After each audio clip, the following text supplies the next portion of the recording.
You are live. It says we're live, so I'm going to assume that we are live. Probably. We're probably live. I think we're probably live already.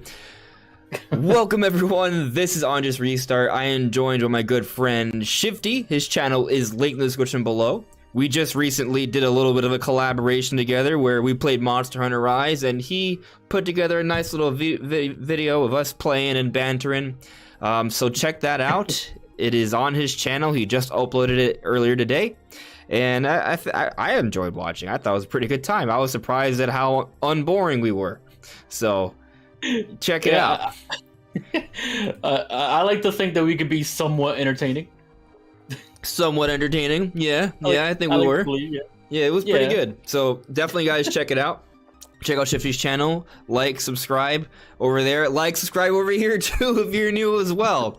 That would be appreciated. This is a Nintendo podcast that we have usually done at Sunday night at 9 p.m. Eastern time. There may be some fluctuations, but you know, I will let you guys know what will happen. I didn't notice on the poll I put up earlier today that it's at like 50% of like so far it was like 136 votes or something, and like 50% of those are saying just do it an hour earlier. Maybe that'll happen. I have to kind of see how my work schedule is going to work out, so I'm not sure. Like I said in the poll, it's kind of more to just sort of gauge what I can do. I'm not sure what I will do quite yet, but I do like the idea of just doing things an hour earlier. That might work out. We will see. Not sure yet. But as some people have noted in the chat already, yes, memberships are now finally available. After weeks, no, months of requests, they are now available. So if you guys would like to join, you are welcome to join. I will not stop you. There are already a few emojis available and things of that nature. So if you want to do it, go for it. That'd be appreciated. Not necessary, but it'd be greatly appreciated. But yeah, tonight we're gonna be talking about a few interesting little things. We're gonna be talking about a potential rumor leak of Nintendo's 2022 lineup, another one from another leaker. This one will be Samus Hunter. I'm gonna talk about it, sort of talk about why I think this person might actually still have some credibility, even though some people may think otherwise. We'll look at what they're saying, if there's any truth to it. So we're gonna get into that, but we're also gonna get into information or predictions, or both actually I should say, that are coming from some analysts. One of them is talking about Mario Kart 9 being in active development and it coming with a twist and potentially getting teased this year. And then there's another analyst that's predicting that next generation Switch won't be happening until 2024 and that Switch Pro is not a thing. So we're gonna be talking about all of that tonight. But before we do, Shifty, how you doing? I'm doing well. I've been mostly, working on videos. You know, we put out that video earlier today, right? And I have been hearing about the Mario Kart stuff a little bit here and there, so I'm kind of interested to see if that becomes like reality in any way. Yeah, for sure. I mean, I have my thoughts on it. We'll definitely be digging into that really soon. Guys in the chat, please let me know how everything is looking and sounding. If you can hear Shifty clearly, if you can hear me clearly, if you hear the background noise or music, or hopefully there isn't any bad background noise, just background music, and just let me know if my camera doesn't look stupid or anything like that. I'd appreciate that. But, you know, on the note of the chat, let me go ahead and check in with the chat, see how you guys are doing. Yes, let's try not to spam a million messages, but I mean, I'm not gonna get mad if you send several, just, you know, within reason. Joycey J, hello there. Yes, the podcast is back and ready to go. Hashim Ye, hello. Chris Dean, this isn't the chum bucket? Depends on the day. Depends on the day. Natsu, hello. Lord Vader, good evening. Yes, smash the like button, I would not mind. That'd be very, very much appreciated. Andrew McCarroll, good evening to you as well, sir. Binkus Maximus, hello. Let's see here. Yep, Natsu, there are memberships. There are memberships now, so that is available for those who are interested. There should be a join button somewhere. If not, there's a link in the description below to join if you guys want to do that, or at least check out what the options are for that. Having Hope 5, hello, how are you? Super Chris, hello there, thank you for modding, my friend. Mario Cisneros, Ready for a great 2022 of podcasts with Andres. Let's go. Yes, let's go. Let's get rolling. It's going to be a good time, my friends. Joyce J. are saying things sound good. Very good. Charles Trudell, there's no electricity where you're at. Oh no. Oh no. Well, somehow, I'm assuming you're just watching from your phone. I hope you get your electricity comes back very soon. Andrew McCarroll added me. There is this weird looking guy in pinkish hoodie on the screen. Who is... Hey, this is red. It's not pink, it's red. It's lightish red. Lightish red with a slight pinkish hue, perhaps. Hey, there's purple lights. It makes things seem perhaps a little pinkish. It's red. Not that I'd be afraid to wear pink. I can wear pink. I have no problems with wearing pink. So let's go with pink then. Yeah, but I do take issue with, well, if you say we're saying weird looking, hope you mean in a good way. If not, well, to each their own. But I see we have a new member, Natsu. Welcome. Thank you so much for becoming a member. Kitanu Natsu, I saw your membership earlier. Thank you. Pink is just red mixed with white. Yeah. Actually, I want to pronounce it correctly. Kitano Tatsu. So I was seeing it. I'm probably gonna put this name in the credits because I can't use the other characters in the credits. So for the different videos, so I will credit you moving forward. Just keep that in mind. But thank you also for becoming a member. Very much appreciated. Hey, I'm seeing Natsu using one of the emojis. Cool. Very cool. Wait. Brandon Davis is saying that Bob Saget died? What? Yeah. That they just announced that like not too long ago. When did this happen? I want to say maybe 30 minutes ago? 20? Oh, that's 20? Very unfortunate. I enjoyed Bob Saget. He was a pretty funny person. He was in Full House, right? Yeah, he was Danny Tanner. Yeah. That's sad. I'm sorry that happened. That's a bummer. But life moves on. I, hope that the family and friends, they can grieve as well as they can. Yeah.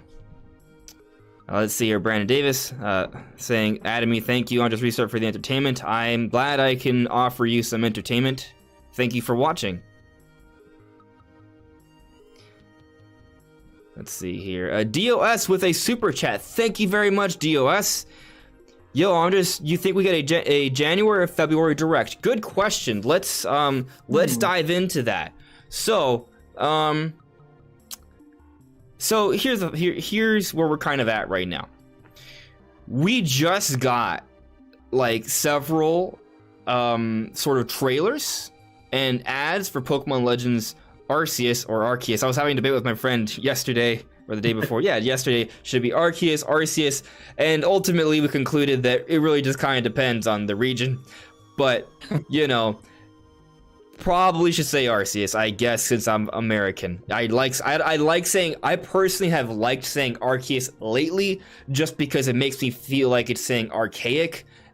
But Arceus probably makes more sense, I guess. Maybe. Anyway, so Legends Arceus, it doesn't matter. Anyway, the new Legends game that is coming out at the end of the month, there's a lot of press coming out for this right now. It's gonna get pushed. Apparently, there may be potential leaks coming out soon, so be prepared for that because, well, we're gonna assume that review copies are going out because they're gonna have to review the game a few weeks before it's released. We're a little under 3 weeks. We're, close to 2.5 weeks away from this game's time to come out. And so we're going to get information about this game. So basically, for this second half of the month, there's going to be a lot of press for this. There's going to be a build-up for this. I wouldn't be surprised if there's some sort of like official something to like give us more information on the game potentially. Maybe not, maybe it'll just be from previews and such, but either way, we're going to be getting information about Legends Arceus throughout the coming weeks. So in other words, that's going to be the kind of like the big push. So I don't actually really see an appropriate window for there to be a Nintendo Direct. Legends Arceus is going to be a big deal. It's definitely going to be a really big deal, and that it's going to be Nintendo's focus. Nintendo and Pokemon's focus throughout January, I think. I could be wrong. You know, maybe next week they're like, oh, here's a Nintendo Direct, right? Like, they could do that. They could. But I don't really think there's a need for it. And if we look at the history of Nintendo Directs, well, there could be one in January. They typically either happen in February or March. So my thinking is either February or March, with considering the history of Directs usually and just the focus on Legends Arceus right now. So then, okay, is it going to be March or February? It could be March. It really could be. But I would venture to guess that because Nintendo shied away from a big focus at the Game Awards, where we usually get like a few announcements, there's like even less announcements that have been made recently compared to previous years. So there's a little bit more of a need to get that information out sooner than later. But then also on top of that, we don't have a set release date, an official one for Advance Wars yet, 1 and 2 Reboot Camp, and that's supposed to come out sometime in spring. There was a leak for April, but again, not official yet. And then the same thing applies for Kirby and the Forgotten Land. That's also spring game. We don't have a release date for that yet. And so really all we know about is Legends Arceus in January, and then we don't really have much for February. So maybe Nintendo wants to have at least like an eShop release or a demo or something. So a Direct might be a good time to announce that stuff. And then for March, like all we have is Triangle Strategy. In other words, by February, there is a need for some sort of deluge of information from Nintendo. And perhaps a shadow drop or two of a demo or something. I'm anticipating actually a test fire for Splatoon before that comes out, and I'm expecting that to come out by summer. So there's, and that's gonna we're gonna need information on that as well. So I am predicting a February Nintendo Direct, same way it was last year. Same thing, February Nintendo Direct. Could Nintendo push things to March? They could. I just don't think they should. But Nintendo can get away with pretty much anything they want nowadays because they're just selling everything like hotcakes. But I'd argue that it would be healthier for them to have a February Nintendo Direct. So to answer your question, between January and February, definitely February. What do you think, Shifty?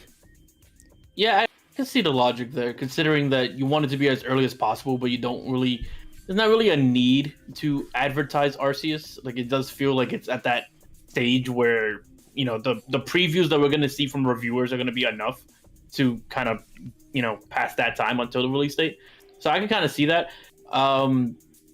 The only reason I could think of as to why they would do it any later than February would be if they felt that they needed some kind of downtime for any reason. Like maybe they want to like spend some time, just, you know, let it cool down a bit and then go into the, you know, maybe like a March Direct and talk about what's coming after that. But I don't know. Like it's difficult to gauge as to whether or not Nintendo wants to do anything like that. But considering how much 2022 seems to be packed with games at this point, I could easily I want to believe they want to go earlier than later, like sooner rather than later at this point, as of right now anyways. Yeah. I mean, only time will really tell, but I think, you know, don't expect it in January, but after that we won't be too far off.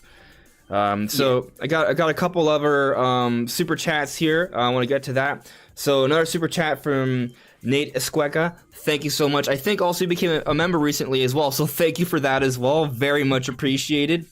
Nate says, I ain't always here, but been watching for well over a year now. Stay confident, keep growing, AR. Thank you very much for that. Thank you for the vote of confidence. And I will try to stay confident, and we'll try and keep growing. It's been a good time, so we will keep doing that. Thank you very much for the support. We'll have another new member, Mario Cisneros. Thank you very much for becoming a member, buddy. Very much appreciated. Welcome to the membership. We have another super chat here from Dwan Davis. Thank you very much for that super chat. Hey, buddy, how you doing today? I like your video. Keep up the good work, but I do got a question. What's going on with the Ninja Turtle game about to be? So, I don't know, was it you that asked the other day? We don't know quite yet. We know it's coming out sometime this year. I don't feel like it's the kind of game that should take that long. I feel like when we last saw it, it was fairly progressed. So my expectation, I do not know, okay, so don't hold me to this, but if I had to guess, I would say that if we are getting a February Nintendo Direct, that would probably be a good time to talk about this Ninja Turtle game, and maybe it comes out in February or March. I could see it coming out fairly soon. It's not the kind of thing that needs like a long sort of like, you know, confirmation of release date to actual release date window. Like they could even be shadow dropped theoretically. So, yeah, I wouldn't be surprised if we get news next month on that. I think that's a good time. And if it doesn't happen, then I'm for sure by E3. I just have a hard time believing this is going to take that long. But yeah, that's what I think. You know what we're talking about, right? The Ninja Turtle game? Yeah. I've looked at it. Like, it's the kind of game that every time I see it, I'm a little bit more interested. Yeah. I do like the occasional beat-em-up game. Yeah. And I think, if I remember correctly, I think the developers of that game also did Scott Pilgrim. So it's going to be good. I just don't know when that's going to release. It feels like a company that doesn't really talk very much about their product, I guess. Yeah. Yeah. I'm gonna stick to my thought process here. I think a February Nintendo Direct, we could get more news on this, because I've also been interested in this, right? Like I don't want to just pick up any like random sort of like brawler or even every random Ninja Turtle game, but this one gives me like those appropriate like nostalgic Ninja Turtle vibes, but also has like that quality to it as well. So yeah. You know, I'm really feeling it. I definitely want more information on this game too, because I do actually plan on picking this one up. So hopefully development's going really well, and we hear news on it really soon. So I see we got a new member, Paul Dune. Welcome to the club, buddy. Thank you so much for the membership. Very much appreciated. Welcome. But let me catch up with the others in the chat here, and then we'll jump into the topics. So let's see here.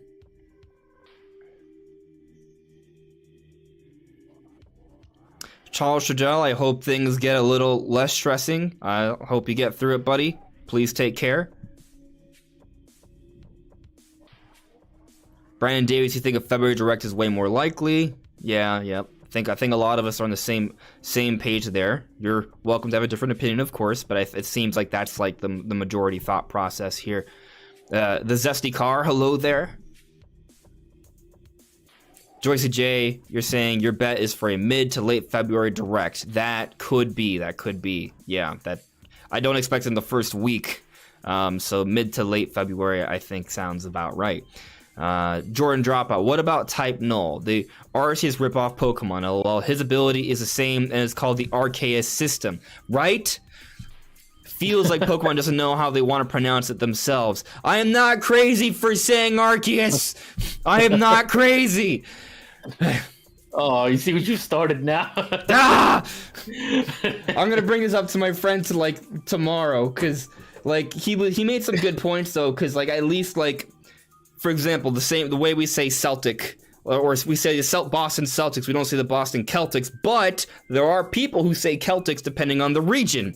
So it's just kind of like, anyway, and then, but the Japanese overview trailer said Odysseus. So like, it's like, doesn't matter. Say it how you want. It does not matter. But yes, Type Null Arceus system relates to archaic Arceus. Arceus is the Pokemon, the god Pokemon, because it is archaic. We're talking about an archaic time in Legends Arceus or Arceus. I'm gonna have a mind explosion, please. You sound like a conspiracy theorist. I am done. There's no conspiracy here. These are all facts. These are all known facts. Anyway, okay. It doesn't matter. It doesn't matter. It doesn't matter. Okay, I'm calm. Listen. The way I look at it, it's like Caribbean and Caribbean. You just say whatever just feels right at the time. Tomato. Although I don't know who says tomato. But again, I grew up in the U.S., so I understand there are different regions with different pronunciations. So, you know, it is what it is. It's interchangeable. Like, I've caught myself saying Arceus and Arceus at two different, like, random times. So I've used both. It's just have fun with it, guys. Just have fun with it. Sometimes I kind of like. Did you ever wonder how like before? So like if there's never like a commercial with a voice actor for a particular game, there are certain things in a game you're not entirely sure how it's actually meant to be pronounced. Like remember like Hylians, like have we ever had any sort of voice that? Well, I'm sure now with Breath of the Wild we have, right? But like what if some people interpreted it as Hylian as opposed to Hylian? You know, like it's just kind of like you kind of just have to decide which one you prefer to say, unless you hear someone say it who seems to have some sort of credibility. But then again, maybe they just randomly chose a way to say it and no one had a problem with it. So, you know. Yeah. I used to say Fee for years, referring to, like Skyward Sword. As opposed to Fi. Yeah, exactly. It wasn't until Hyrule Warriors where someone said Fi, and I was really taken aback at that. I like how Fi sounds, but I honestly don't remember how I used to say it. I might have said Fi at first as well, too. Yeah. Like Fi, like, wouldn't that be like FYE or FAI? You know? I don't know. It does, or FY. Like, say how you want it. You can make the argument that Fee is supposed to be like FEE. Maybe. Like it's or FII. I guess. Like I don't know. It is. I what just know it that is. I said it one way for years, and it took a random voice actor in Hyrule Warriors to correct me. Apparently. Yeah. I do like Fi, how that sounds. That sounds cooler to me instead of Fee, because like Fee's like, who wants to pay a fee, you know? But anyway, progressing with the chat here. Freaky Deaky. I like Nintendo, but wish they had a few more dark, mature, edgy IPs. However, with Bayonetta 3 and Breath of the Wild 2 having a darker tone, we may be in luck somewhat this year. Anything else badass they could be dropping? Absolutely. Glad you brought that up. So there's a couple, which, I think this will tie into our first topic. I want to catch up with the chat real quick, and we'll get into our first topic. But yeah, there's a couple that are rumored. One of them is Metroid Prime Remake. We're actually listening to Chozo Ruin's music from Metroid Prime right now in the background. So timing works out for that. It's heavily rumored they're getting a Metroid Prime Remake, and that's pretty dark and edgy as far as Nintendo games go. And then the other may not. It may end up being rated teen, and that's potentially whatever's coming from Monolith Soft, which could come out this year, or at least get announced. It's been rumored for a little bit already to be getting an announcement soon. So, we may see that soon, and potentially it's like some sort of Xenoblade game, maybe Xenoblade Chronicles 3, and Xenoblade Chronicles 2 has more of a fantasy feel to it, but there can be some dark things to that as well. So, that's another thing there. But the for sure one would be a Metroid Prime Remake. I think that's a relatively safe bet, I want to say. I think we all agree Metroid Dread is kind of edgy. Like, the title is Dread. Come on, that's it might as well be Metroid edgy. So, as a title. Yeah, so Metroid, I think, satisfies that as well. So I'm expecting a Metroid Prime Remake this year. And when I say remake, I don't mean just like Skyward Sword HD. I mean like supposedly, according to Emily Rogers, has been developed since like 2018 so for about 3 years or so. If this is a game that's already there in existence and they've been remaking it for 2 to 3 years, like that implies a significant overhaul of this game. So, I don't think it's going to be a Skyward Sword HD situation. I think it's going to be more like at least a Xenoblade Chronicles Definitive Edition situation where most of the game's assets and visuals are greatly enhanced, potentially even more so. Metroid Prime's also a smaller game than Xenoblade Chronicles, so like, they probably could get more done within that smaller space, So, yeah, I think there's that to look forward to at least this year. I don't know if there's anything else that you have in mind, Shifty, that would fit the edginess. There's actually Monster Hunter Rise Sunbreak. That's an expansion to Monster Hunter Rise, and it has kind of more of like a darker gothic look to it. So it's slightly edgier than Monster Hunter already is. Monster Hunter is not like, I wouldn't say it's like a very... You slay things. You kill giant monsters, and you bash their heads in, you scar them, and sometimes you see a little blood, and you chop off their tails. It'd be cool if you could chop off their heads. Like that would be cool. But that would also, you would assume like an auto death there, right? But like, what if you could as a final hit? Like, what if you could just slice off their head or chop off a limb? It probably would make things more complicated and may potentially raise the game to M, or maybe PETA would get involved then. But I mean, they're not real, so. Yeah, but it hasn't stopped them before. I mean, the only other game I could think of that would, I guess, count as being edgy is Bayonetta, but I think Bayonetta was already mentioned in the in the original comment. Other than that, I'm not entirely sure. Yeah, I don't know. Maybe I don't know how far Triangle Strategy will go in terms of its subject material. The cover art's kind of gloomy. Because I know in the case of Octopath Traveler, they did handle certain topics that would be... Wasn't there like a prostitute? Yeah. Yeah. No, it was in the demo. She was... Yeah. She was in a situation where she was being sort of like forced or blackmailed into being like a prostitute, if I remember correctly. That's a pretty dark sort of theme there. The subject material can get pretty dark, right? Yeah. So I'm assuming if we're going into a similar game, it could be possibly going in that direction, but I'm not sure. Yeah, and I mean, I mentioned Monster Hunter, but again, that's not technically published by Nintendo, but you can bet your money Nintendo paid to have that be a timed exclusive. There's, on the note of a Capcom game, though, there is something that's rumored that's not too far off, supposedly, and that's a Resident Evil game made for Switch. So, a Resident Evil made for Switch, that also I would put under the edgy category. So if that could get announced this year, potentially come out this year, I don't know. I really don't know how far off it is. It was a part of like a leak that came out like a while back. Also, I mean, I think there should be like a grounded even if there wasn't like a leak or a rumor, like Capcom should make a Resident Evil game for Switch. They absolutely should. So, I wouldn't be surprised, regardless of rumor or not, that eventually they do make one. And potentially that could be announced this year. So that's something else to consider. Moving on with the chat, though, let's see here. DOZAM, Nintendo does tend to just announce things out of the blue. True. Like there could be some surprises. We don't know. There actually could be some curveballs just out of nowhere. Like, what if Kid Icarus decides to go goth? I don't know if that's the direction they'll go.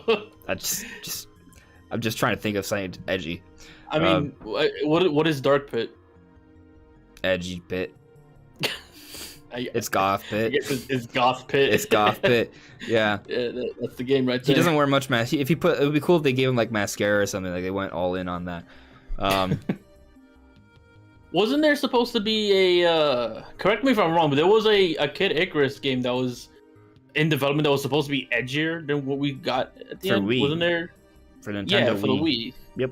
So we were close. Yeah, I think that, I don't know if this is like just like speculation at the time, but like there was debate that it would just be called like not Kid Icarus but Icarus, so you take away the kid part of it. Yeah.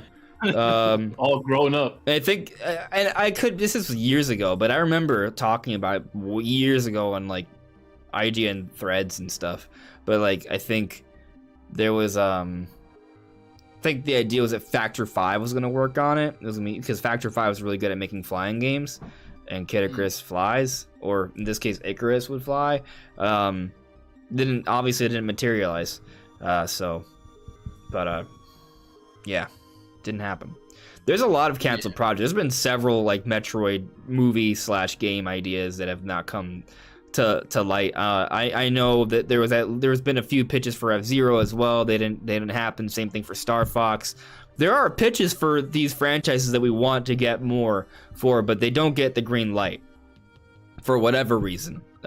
Just because there's a pitch doesn't mean Nintendo thinks it's going to be good. And they may be right. It may not have been a good idea for those projects to happen. Maybe the developer wasn't the right fit. Maybe there wasn't enough money. Maybe Nintendo just thought it wouldn't sell well. Which honestly, very likely.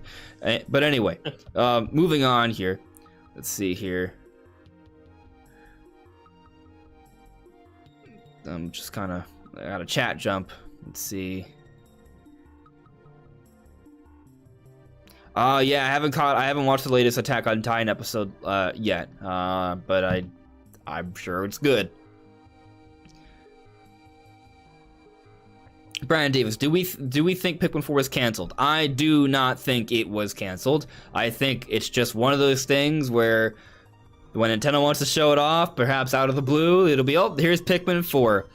I think Pikmin 4 will come out next year, 2023. That's what I think. I feel like Pikmin 4 is one of those games that I don't know. I almost treat it like vaporware, even though it might not be. Well, I think for sure they had to like restart development. Like they had a concept and they just put it on hold for a while, and then they sort of restarted because it's been in development since like 2015 or longer. Yeah. So, yeah, it's one of those things that I think it will happen. I actually think because we saw Pikmin 3 Deluxe in 2019, because we saw the mobile game Pikmin Bloom come out last year, I do think there's a plan for Pikmin. I think the fact that you see a bunch of Pikmin littered throughout the Nintendo Universal Park, all those things are suggestive that there is something for Pikmin. I think there's a build-up here, and I do think Pikmin 4 is the next thing. It may not be called Pikmin 4, maybe it's just like Pikmin something, you know?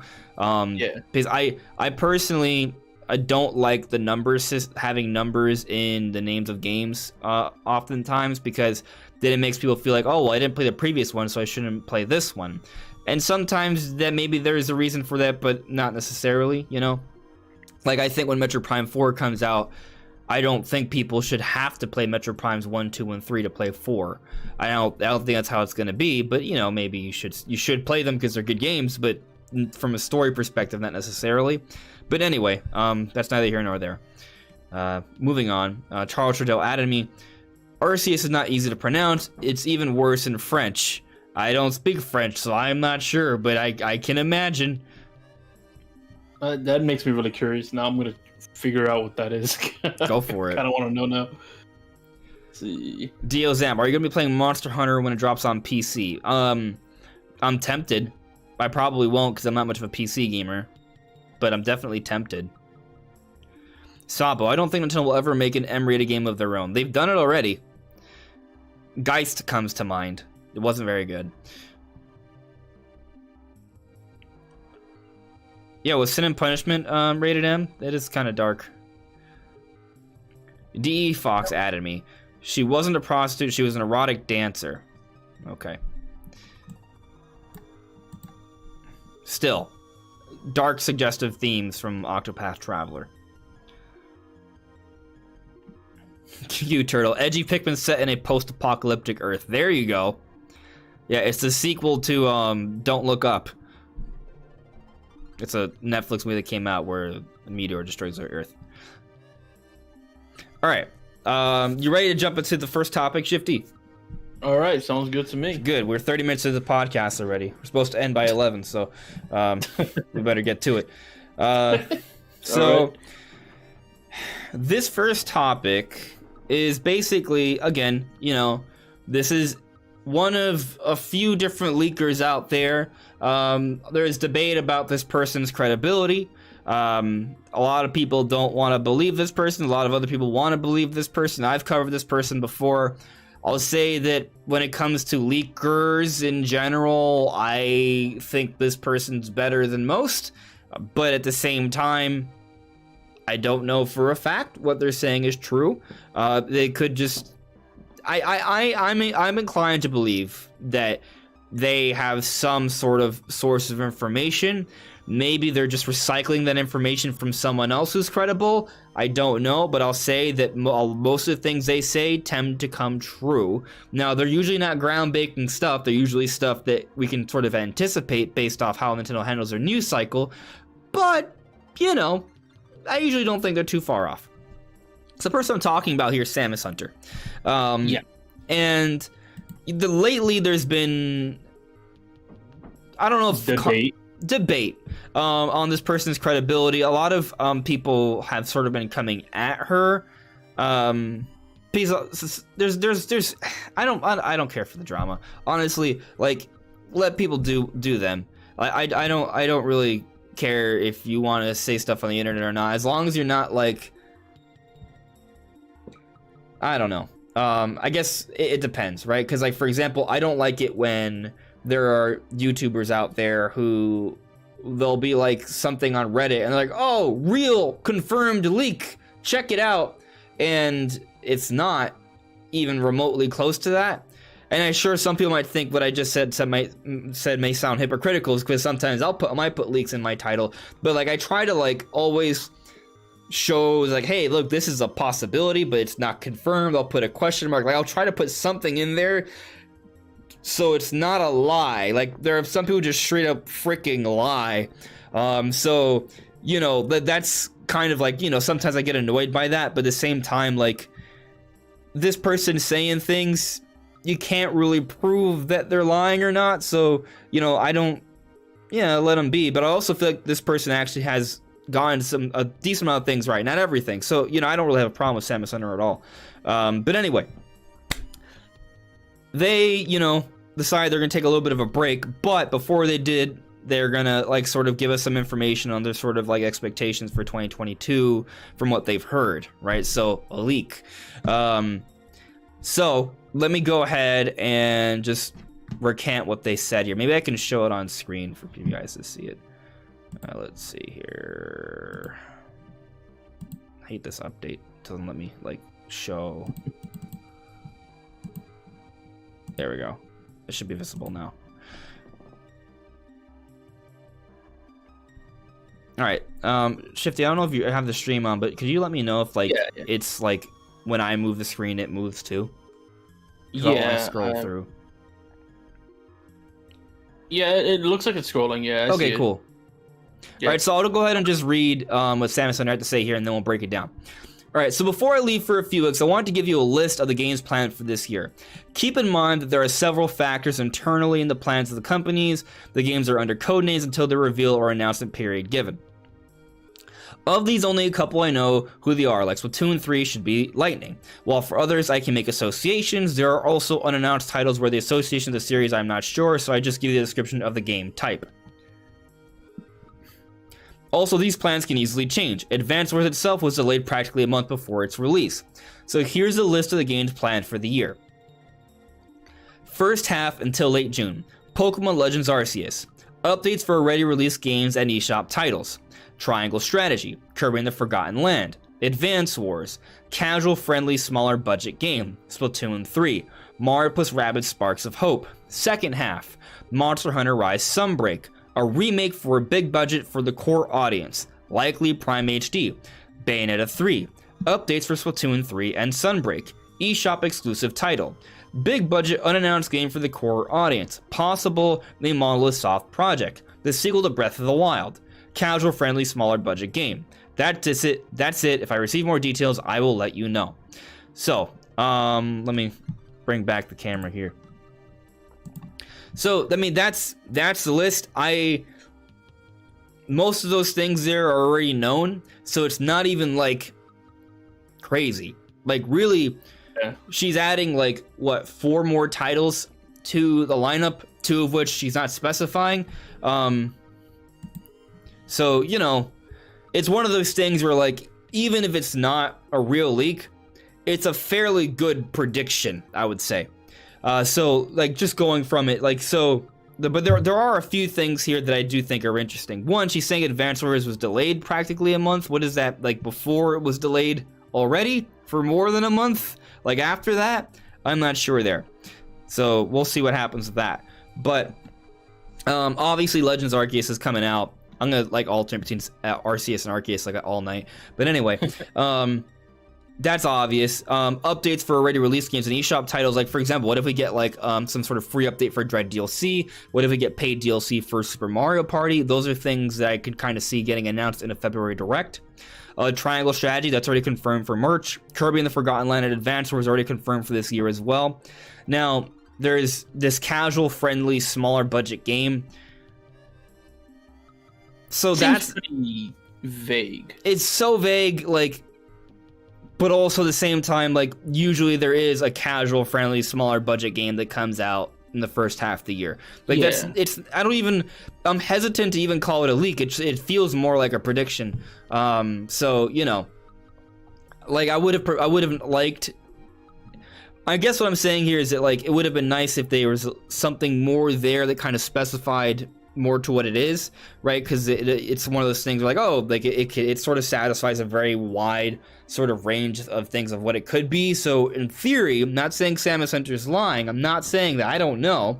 But in theory, Nintendo could announce a couple eShop titles and Samus Hunter could be like, oh, see, that's the one I suggested from before.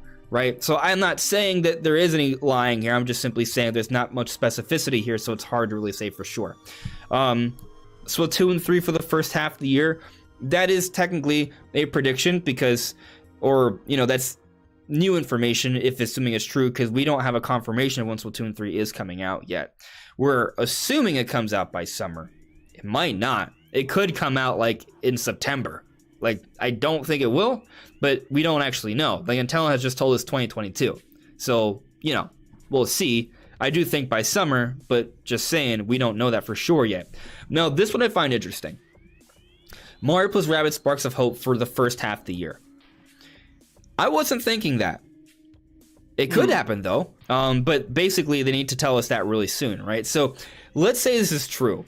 That would then mean in January we're getting Legends Arceus, in March we're getting Triangle Strategy, and then I don't think Splatoon 3, Mario Rabbids, or Advance Wars are coming out in February, so that means we have April, May, and June. I mean, theoretically, they could also fit something into March after Triangle Strategy, but so let's say the 3.5 month window where, according to this leak, we're also going to get Advance Wars, Kirby and the Forgotten Land, Splatoon 3, Mario plus Rabbids Sparks of Hope, and a casual-friendly, smaller budget game. So 5 titles in a 3.5 month window span. A little skeptical of that. I could see it's not even that. I do think Splatoon 3, Mario plus Rabbids Sparks of Hope will be out by the end of the summer. But for example, I could see Splatoon 3 coming out maybe late June or July, which July would already be in the second half of the year, the beginning. And I could see Mario plus Rabbids Sparks of Hope coming out, say, August. So, like, by the 8th month of the year, at the end of the summer. I could see that. This is suggesting they come out a little bit sooner, so I'm just a little skeptical on that. Now, she goes on, though, for the second half, Monster Hunter Rise Sunbreak. That's possible. Sunbreak, all we know is for summer, right? But summer is in the middle of the year, so that encompasses June, July, and August. So it could come out July or August. Like, that's possible too. Definitely, it could easily fit in there. Now, I also agree that if we are getting Prime Remake HD this year, and I do think so, it would be in the second half of the year. Perhaps in September, so it could be close to the actual anniversary date for Metroid Prime. Actually, when did Metroid Prime come out in 2002? Because that's a big part of the rumor, that they want this to be sort of line up for Metroid Prime's 20th anniversary. Not that they have to have it match up exactly, but that's kind of like the idea of it. November 2002. So I don't think we'll have to wait till November for it. I think it'll come out a few months before then. So, something to consider there. But still, I do agree that Prime Remake is a good bet for this year. It's one of the few things that hasn't been announced yet that's being rumored. I think that's one of the things of all the rumored games, I think Metroid Prime Remake is the most likely to come out this year. Yeah, I could definitely see certain games releasing around that time period. I used to think Mario Rabbids was going to be much earlier. But no news. There's just really not much news, but I do feel like if there was, say, hypothetically, a Nintendo Direct in February, that could easily fix that. Right. You have a February Nintendo Direct that could give that. There's a few months of a window there. Say Mario plus Rabbids is a May game. That could happen. I do agree that there's no way that Mario Rabbids would release any later than August. I just can't see that game releasing later than that. Actually, to my knowledge, I believe the original game released in August. I want to say I think you're right. I'm actually looking it up right now because we were on the same wavelength. They released August 29th. Right. Okay. Yeah. And then I want to say the Donkey Kong expansion came out at a similar time period. It wasn't too late. It was June 26th. So you could argue late summer. But it's like a 7th or 8th month of the year kind of game, right? Yeah. So, I agree with that. And also on that note, the Splatoon series, Splatoon 1 came out on May back on the Wii U. Splatoon 2 came out in July, I want to say, and then Octo expansion came out in June. So, like, there's windows here, right? So, like, assuming we sort of stick to, like, they follow their predecessors, right? The window for Splatoon 3 is between May and July, and then the window for Mario + Rabbids Sparks of Hope is between June and... Or, I'm sorry, July and August, right? So, early summer game so Splatoon 3 maybe should be an early summer to mid-summer release, and Mario + Rabbids midsummer to late summer release, if assuming we follow their predecessors, which I don't think is a crazy thing to do. Like there's a clear pattern, right? Like you have 3 games of Splatoon that sort of fit a similar sort of time frame, and 2 for Mario + Rabbids. I'm counting the expansions for both as full-on games. I don't know if they each had a physical release, but they were pretty extensive. So yeah. They could also, I mean, they could definitely switch some things around too. Like these are definitely not, set in stone, right? I do think that there are certain things in that list that just seems conveniently vague. I don't remember exactly how it was worded, but the low budget, casual game that was mentioned for the casual, friendly, smaller budget game. Right, that seems very, I don't know, like I want to say like a safe bet, because I think the big like what's the word, debate as to whether or not Samus Hunter is legit seems to come from some people believing that maybe at one point they had information and they're just kind of making like really estimated, like well estimated guesses. Yeah, as to, whether or not but they also talk about a lot. They talk about a lot. So there's just a lot of information that they talk about. Like, it seems like if they do have information, it seems like they get it from, like, Nintendo's planned sort of, like, social media announcements and stuff.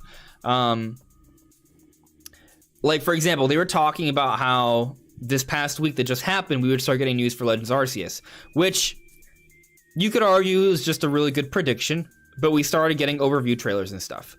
So, it lines up, and I've seen this happen a lot with Samus Hunter. We're like, oh, we're going to have this tournament thing here. Oh, there's going to be a Tetris 99 Legends Arceus thing. Oh, there's going to be these Monster Hunter updates, and they're usually pretty close to right. Now, they're always, like, usually little things that you could probably predict if you have a good understanding of the news cycle, but there's a pretty decent consistency there. Now, there have been things that Samus Hunter has been wrong about, but again, you got to understand that plans change a lot of these things before. If you're talking about information before it's actually announced, it's subject to change. So, I don't think with any leaker, you can't, if they get something wrong, you have to be like, oh, that's it, they're fake. No, that's not how it works.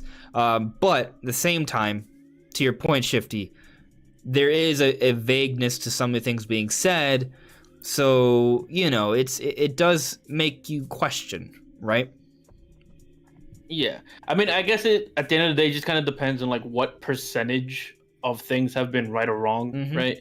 How clean is the track record? Because we definitely had like situations where someone has leaked things and maybe they were right once, but in every subsequent time after that they've been wrong, or like vice versa. Right.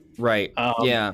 I'll say one thing that goes in Samus Hunter's favor, and if I could be mistaken on this, but like a lot of people closely watch Samus Hunter, and she tweets on things all the time, or used to at least. Now she's suggesting she may come out with less information more often, but you don't see her backtrack and delete tweets. Oftentimes you can actually check the track history and see she said something a few months ago, and it usually matches up in the future. There are things she's been wrong about, like supposedly Splatoon 3 was going to have a big focus at E3. That didn't happen. So, there are things that aren't always correct. But, at least this person's not trying to hide anything. They don't delete their tweets. There are others who do delete their tweets. So, something to just keep in mind. But either way, though, what's being said here is none of it's crazy. It's things that I have been expecting personally. I think Shifty, you're on the same wavelength as me. Like none of this is like insane. I think the one thing we both are kind of like is Mario plus Rabbids Sparks Hope making it out before June.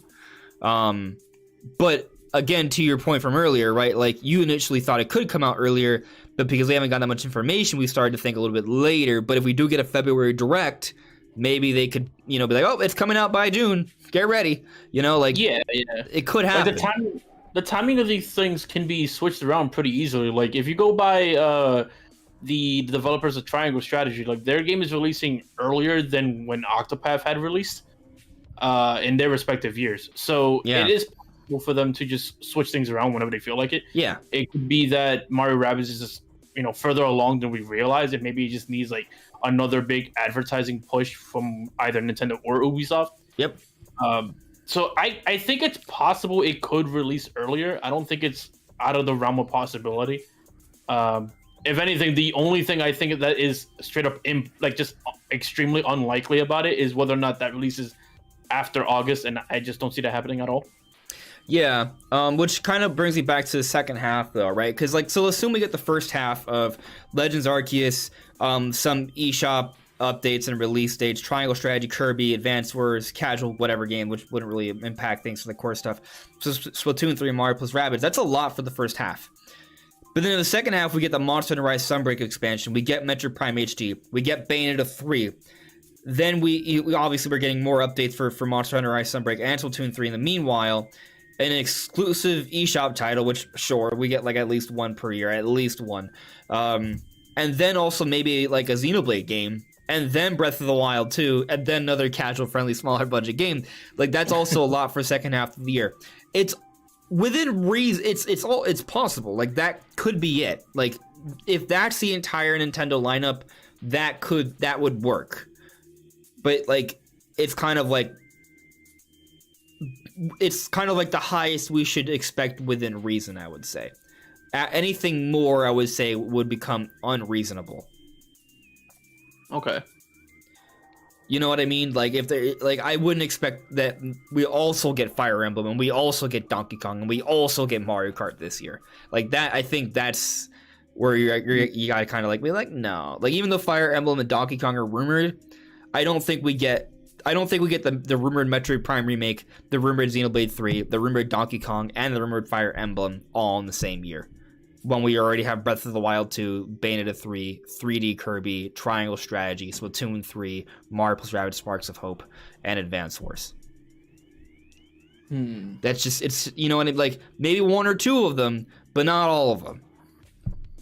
Right. I guess the only thing that makes me think differently is how packed exactly each month would be.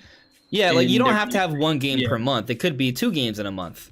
Like, yeah, I mean, we've had several occasions. I think there was one September specifically where we had something like 4 games releasing. I remember 2019 was ridiculous because between June and November we had Mario Maker 2, Fire Emblem 3 Houses, Astral Chain, Dragon Quest XI's, Link's Awakening Remake, Luigi's Mansion 3, Daemon X Machina, and Pokemon Sword and Shield. Yeah. And I think September specifically alone, September had Dragon Quest, Link's Awakening, Daemon X Machina, and something else I'm forgetting. But it was 3 to 4 games that released in that 1 month. Let me see if I can look that up real quick. Yeah, it was a lot of games. I remember trying to afford both Link's Awakening and Dragon Quest at the time because it was just. Was it Link's? I think it was Link's Awakening. Link's Awakening and Dragon Quest XI were September games. That's when the Switch Lite came out. That much I can tell you with confidence. Yeah, and I think Daemon X Machina might have been in that same month as well. It's definitely close. I'm trying to see if I can look it up real quick for you. I'm never sure which. I should probably have a better site in mind. I'm just on Wiki right now. And I'm still in 1983. Let's see. Okay, I mean the 2011s. Oh, okay, 2019. But these are just Nintendo published games, so I could miss something. Well, I see Daemon X Machina released in September 13th of 2019, right? I think Dragon Quest 11. I don't think was in was it in September? I think it All right, was. so here I'm in 2019. Astral Chain came out at the very end. It came out August 30th. Deus Ex Machina 2 weeks later came out September 13th. A week later, Link's Awakening came out September 20th. A week later, Dragon Quest 11S came out. So it technically was 3 published Nintendo games in September, but Astral Chain they're all within a 4-week window, basically. August 30th, September 13th, September 20th, September 27th. Those 4 games came out: Astral Chain, Deus Ex Machina, Link's Awakening, Dragon Quest. Yeah, so I personally would count that as 4. That's pretty close. It's 4 games that came out within 30 days. Yeah, that's true. So but it's happened before. That's the idea. Like, it's happened before. I'm not saying we just go back to this again, past holiday. Metroid Dread and Super Mario Party came out, or whatever. Mario Party Superstars came out in October, and then in November we got Pokemon Brilliant Diamond, Shining Pearl, and Shin Megami Tensei 5. True. Yeah. Like, so those are two major games in back-to-back months. So 4 games, like, that's So yeah, like it's in the second half of the year, these kinds of things are possible. Yeah. Yeah. Like Nintendo seems very willing to, squeeze in a couple more games at the very end of the year. Yeah. So I don't know. I think it's perfectly possible. I mean, it's not likely, but it's I think the lineup that Samus Hunter is suggesting is possible. Not just possible. I think it's plausible. Now the question is, could we also get a couple other things thrown in there? Little things, sure. I'm just not sure we get other major stuff. I'd have to see how the games like even out between the months. I feel, because as of now, I don't know how it would look if we were to like separate the games into the months, but I can easily see them putting like 2 games a month, occasionally having 3 if they really want to squeeze something in there. It depends. Yeah, it definitely depends. Like for example, like I could see Splatoon 3 and Mario plus Rabbids coming out in the same month. I could see them both coming out like say June. Yeah, Mario plus Rabbids is not even like listed on Nintendo's published titles, which is weird, but it's not. So I could see those both coming out in the same month.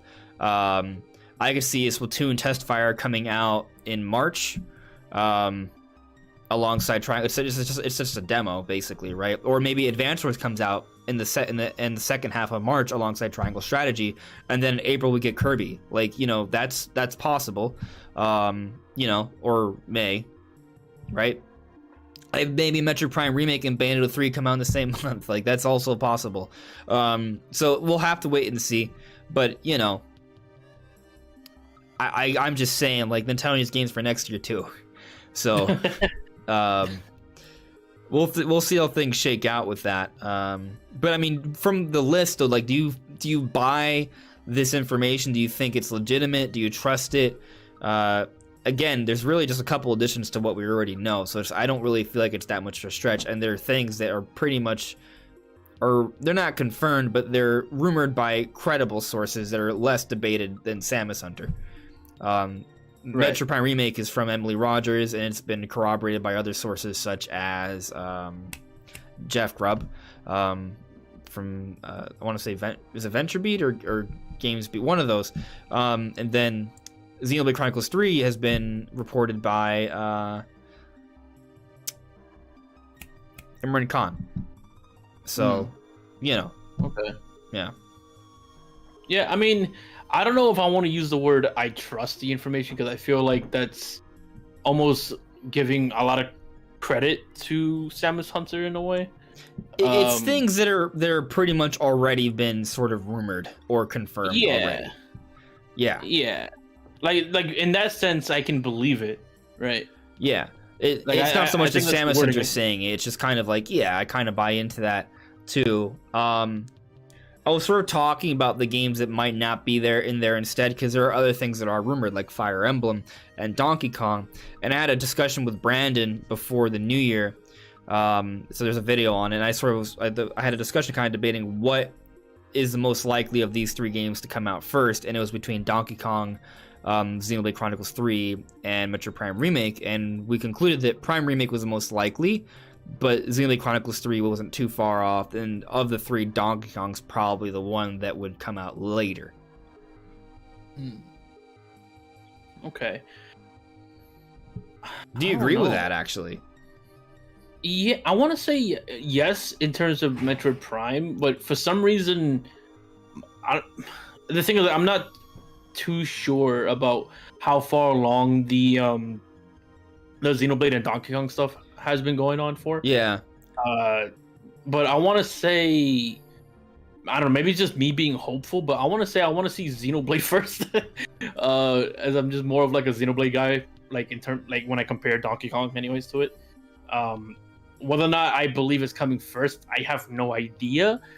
I want to say, part of me wants to believe I want Xenoblade first, but I can believe Donkey Kong comes first. And the only reason why I'm going off of that is the idea that Xenoblade is a much larger game that would need more time.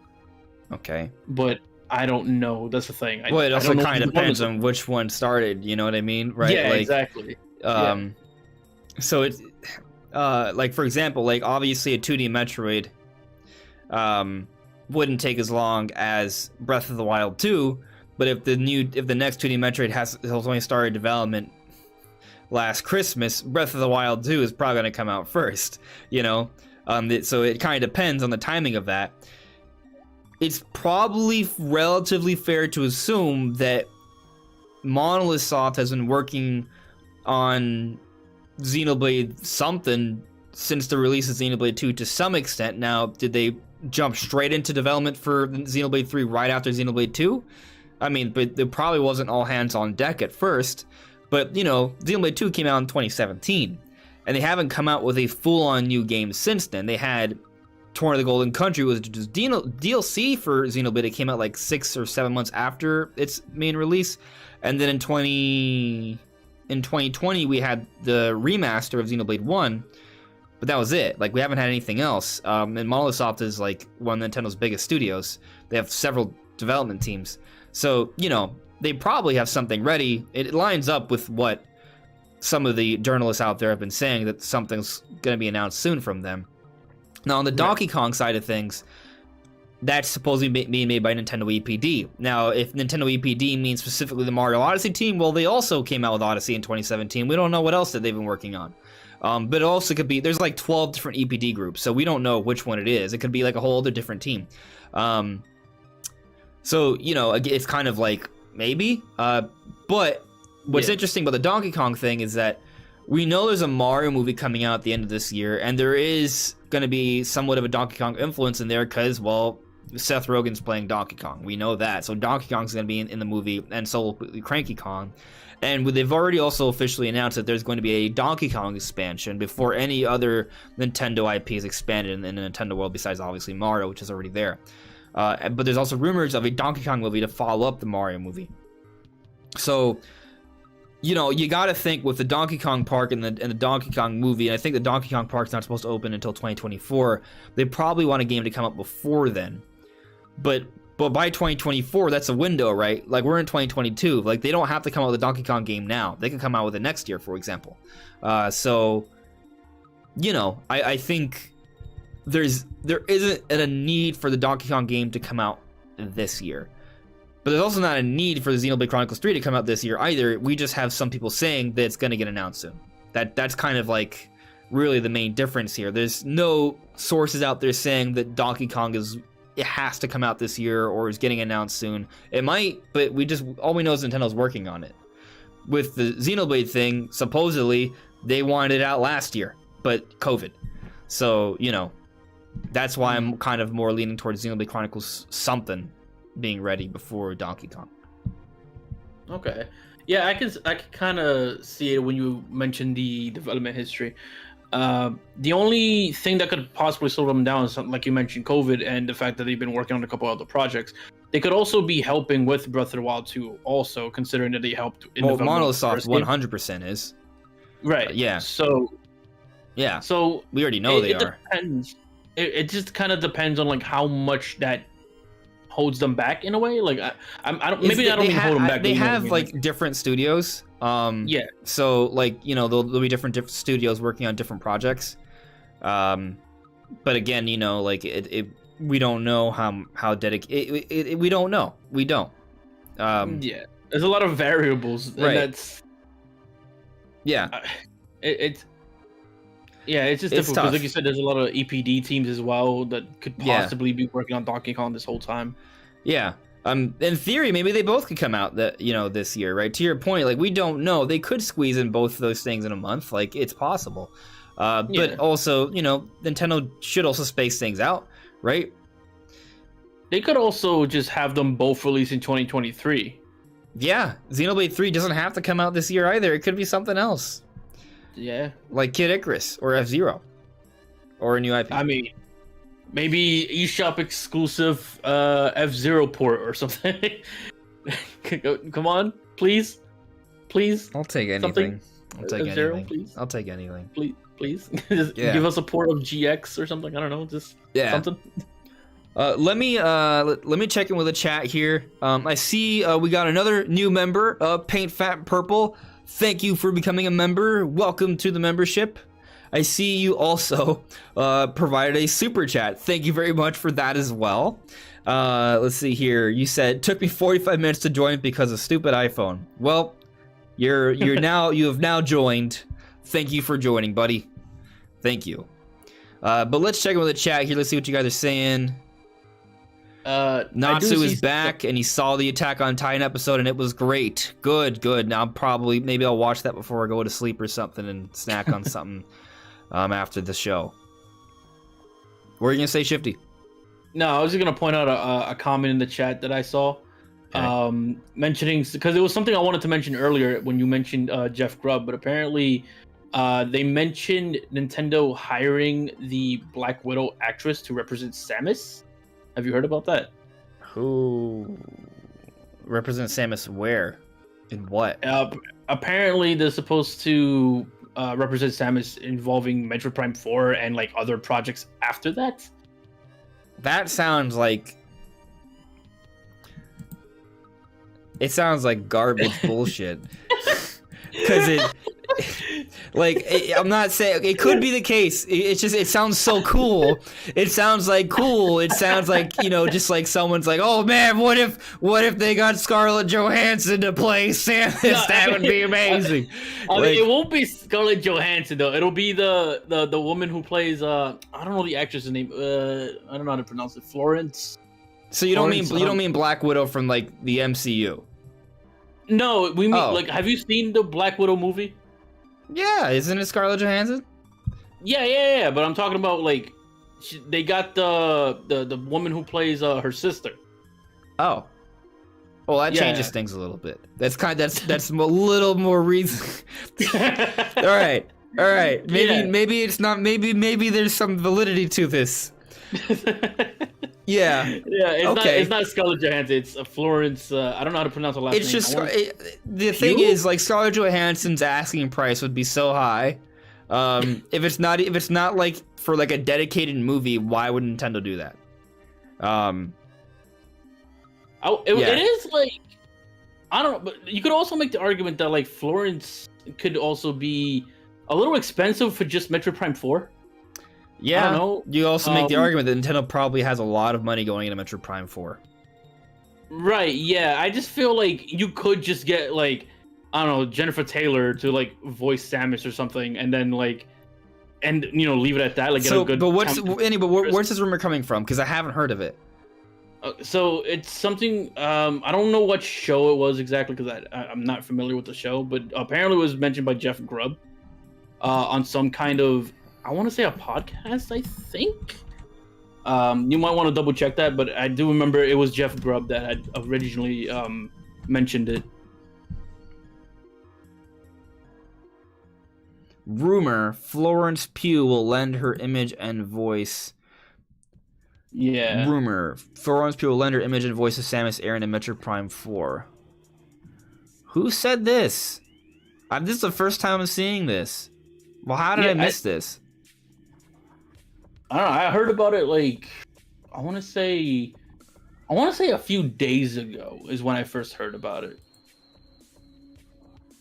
Apparently, this post was removed from Reddit for some reason. Okay, this might have been. This doesn't. I don't. It's probably Gadget Crutches. Florence Pugh will lend her image and voice to Samus Aran in Metroid Prime 4. A well-known insider assures that Florence Pugh, the Black Widow actress, will lend her image and voice to Samus Aran in Metroid Prime 4, the entire franchise, with the intention later of making a film. The development of Metroid Prime 4 has been shrouded in secrecy since it was announced at E3 talk. I'm not going to read the whole article. This is what Inside Jeff Grubb says on his last of Nintendo's podcast. I have heard from at least 2 sources that Nintendo of America has signed the Black Widow actress to become Samus in the Metroid franchise. Says Grubb, who claims that his 2 sources are reliable and do not each know each other at all, which adds credibility to the information. Why am I only hearing about this now? I'll be honest. I'm surprised you hadn't heard about this. Maybe I just, you know what? I was on vacation in late December. I was busy. Maybe. Okay. So I'll look into this. But if that's the case, that's actually really big. That's freaking huge. I don't know why I didn't hear about it. It's probably like, I don't know, like they could also be a thing where it's just not entirely accurate or fake, or you know what I mean? Like it could be one of those things. Jeff Grubb said it. Okay. The only thing is I haven't heard Jeff Grubb until I hear Jeff Grubb say it. I'm not gonna believe Jeff Grubb said it. So I'm gonna try and look up that podcast and try and listen to what he said. Like, what if he said, "Oh boy, it'd be really nice if," as opposed to "This is happening." Yeah. Man, if that's the case, like that's huge, and that implies that Nintendo does have a huge plan for Metroid. Which, by the way, I've been talking on this channel for a while. That Nintendo has a huge plan for Metroid. Now, does that extend to a movie? That would be nuts. I mean, it's weird too because I wouldn't think of them going to Metroid after Mario. You know what I mean? Like it feels. Well, maybe they're working on multiple movies at once right now because there's a rumor of the Donkey Kong movie. They're working on a Metroid movie. What's next? Yeah, I think I'm just surprised that they would go from Mario, Donkey Kong, and then straight to Metroid because it just feels like it may be more of a long-term plan, right? Like they signed her on a long-term deal contract where it's like, hey, look, you're gonna have the exclusive right, or you're gonna be. We plan on having you being the voice for Samus for years to come. Right, so like because maybe Nintendo has a plan for Metroid as overall to like overhaul this franchise.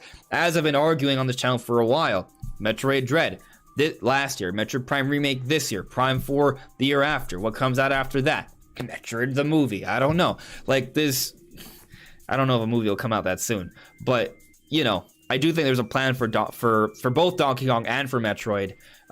So if Nintendo is hiring a relatively high-profile actor and they want to sort of lock them down for years to come, I don't think that's like crazy. I don't know if this will also encompass a movie. Maybe they're saying maybe we'll get to a movie at some point or another, but that's kind of like later down the road, right? First there'll be a couple games and then we'll see how things go. Nintendo may want Prime 4 to come out, say 2023 next year, and it's going to be kind of like their Halo, right? Like it's going to be like a big deal. It's going to get pushed. It's going to get marketed. It's going to be like this big sort of like sci-fi adventure opera thing, and it's going to be huge.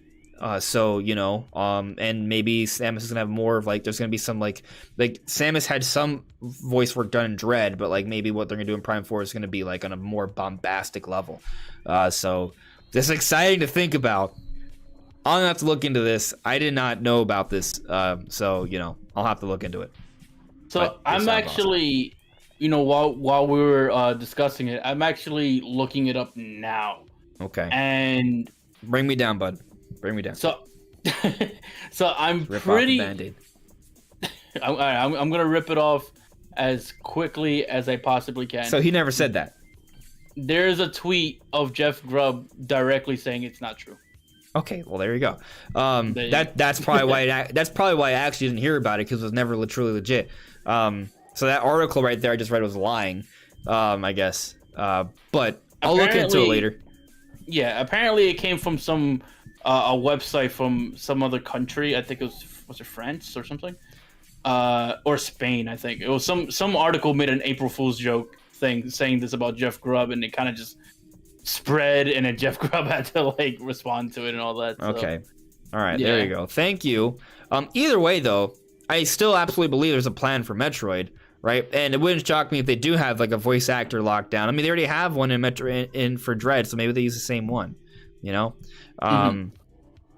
like is her name like Andrew Garcia or something?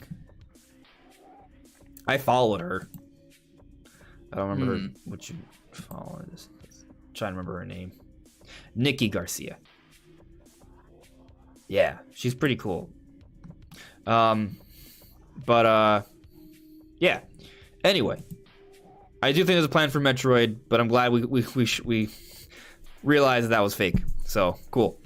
Let me get to a few ads here, and then we'll move on to the next topic. All right, Sky Dennis asks, what do you think about Xenoblade? What do you think Xenoblade 3 is going to be about? So I have no idea. Well, maybe I have an idea. So my idea here, excuse me, is that, I mean, the idea is that I do think it's going to be linking. There's going to be a theme of worlds linking.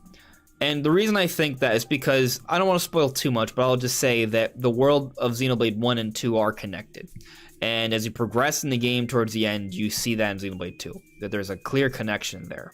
And then if you play the epilogue of Xenoblade Chronicles 1, the Future Connected, and then the remaster that came out in 2020, it's called Future Connected, right? Mm-hmm.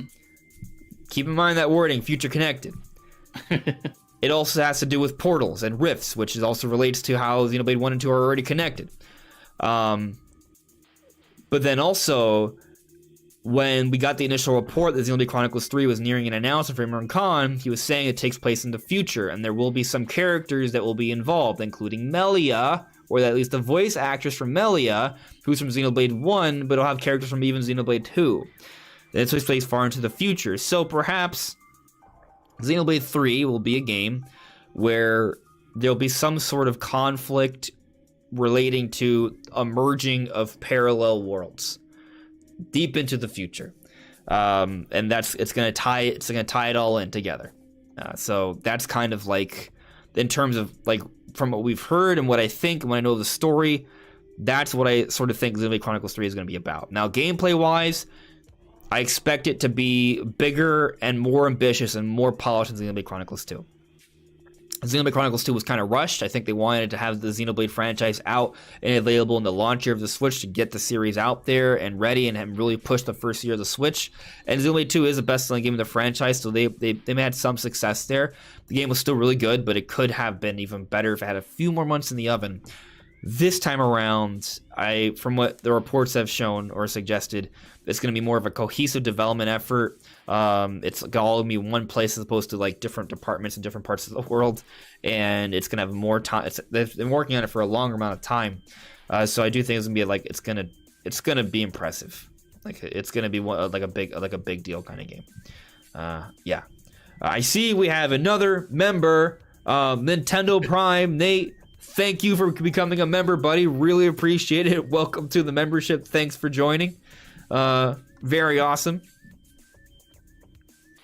I don't know if you had anything else to add about that Xenoblade 3 question, Shifty. Honestly, the only major improvement that, I mean, you already know, we've discussed Xenoblade 2 like numerous times about my feelings on it, your feelings on it. We're pretty much exact opposites for the most part. But I will say that if there's any one particular thing that I want to see addressed, that I think even the Xenoblade 1 remaster had an issue with, is the resolution in portable mode. I don't know if you remember what the resolution looked like, but it wasn't very good. Xenoblade 2's resolution in portable mode was like... Yeah, it was... It's like playing with the Etch-a-Sketch.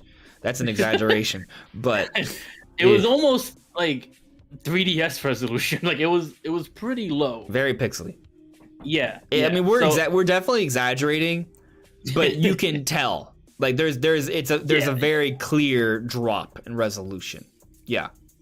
Yeah, exactly. So if anything, I would like to hope that they address that, because it does seem like an ongoing problem with Monolith. So maybe it'd be kind of cool to see if they manage to figure that out by the time the third game rolls around. I did feel like Xenoblade 2, that was trying to do some impressive things. I think with Tour of the Golden Country, it was looking a lot more polished, and I felt like Future Connected looked pretty good as well. But I'm not saying that the resolution issue wasn't still an issue. It still was, just not as significant, I think. Yeah. So I imagine, especially to the point I was making, that this game has been in development for a long amount of time. It's all being, it's more of a focused effort with more time being put into it, a little bit more ambitious. I think that they're gonna be able to get the engine more optimized this time. So I don't know if it'll be perfect. I'm not saying it's gonna be like a crisp like 1080p 60 FPS, but probably more in line with other high quality Nintendo games. Yeah, like I'm not expecting it to be, maybe 720p in handheld mode, 900p in docked mode, like Breath of the Wild. Yeah. I mean, I'm also like, I would also even be okay with it being close to 720, but not quite. I mean, dynamic, yeah, where it hits 720 a lot, but not always. Yeah, I like to think that I could be a little flexible with my expectations on this. But ideally it would be kind of dope if they managed to successfully get the game to just be 720p and make it look good, even portable. Because the games look great on TV. Like if you play it on dock mode, like Xenoblade 2 looks great. Like there's no questioning that. Like I think the game looks great. It's just once you try to play it portably for some reason, let's say the TV's taken up for some reason, like I want to see that game, clearly. Yeah. We do gotta keep moving on, so I'm gonna push forward here. Let's see. A guy you don't know. I think you had added me, but we had talked about this already, about the whole Black Widow Florence Pugh thing. Apparently it's bogus, so it's not true. Apparently, I think it'd be cool, but no. Apparently. It would be It explains why I had not heard about it. Because it wasn't considered legitimate, so it didn't get a lot of traction, which is why I didn't see it.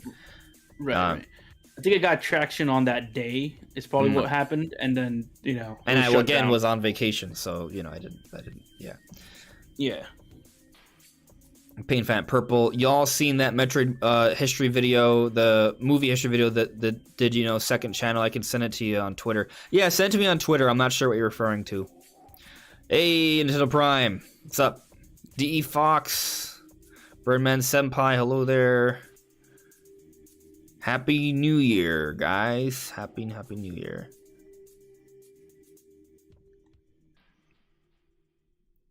All right, let's see here. Just looking through the chat. All right, I think it's time to move on to the next topic here, because actually we still got some stuff to talk about. All right, so two things. One is the prediction of a next gen Switch in 2024, and the other one's Mario Kart 9. I think Mario Kart 9 is a bigger thing, so let's quickly get through the next gen Switch thing. I think because it's not really even like news. It's more of a prediction from an analyst.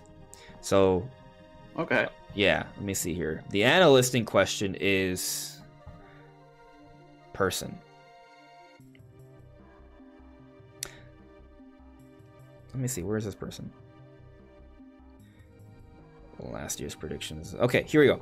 So the person's name is Piers Harding Rolls from Analysts. This person predicted a number of things last year and was right about it. They predicted that the Switch would be the best-selling console of 2021 and sell around 24 million. They weren't too far off. An updated Switch likely to be launched. They were right. Now, I don't know if they were saying what it's going to be. It seems like they were vague on that. I don't know if they meant Switch Pro or Switch OLED, but there was a Switch revision. That is true. There's other things they're right about. They weren't right about everything.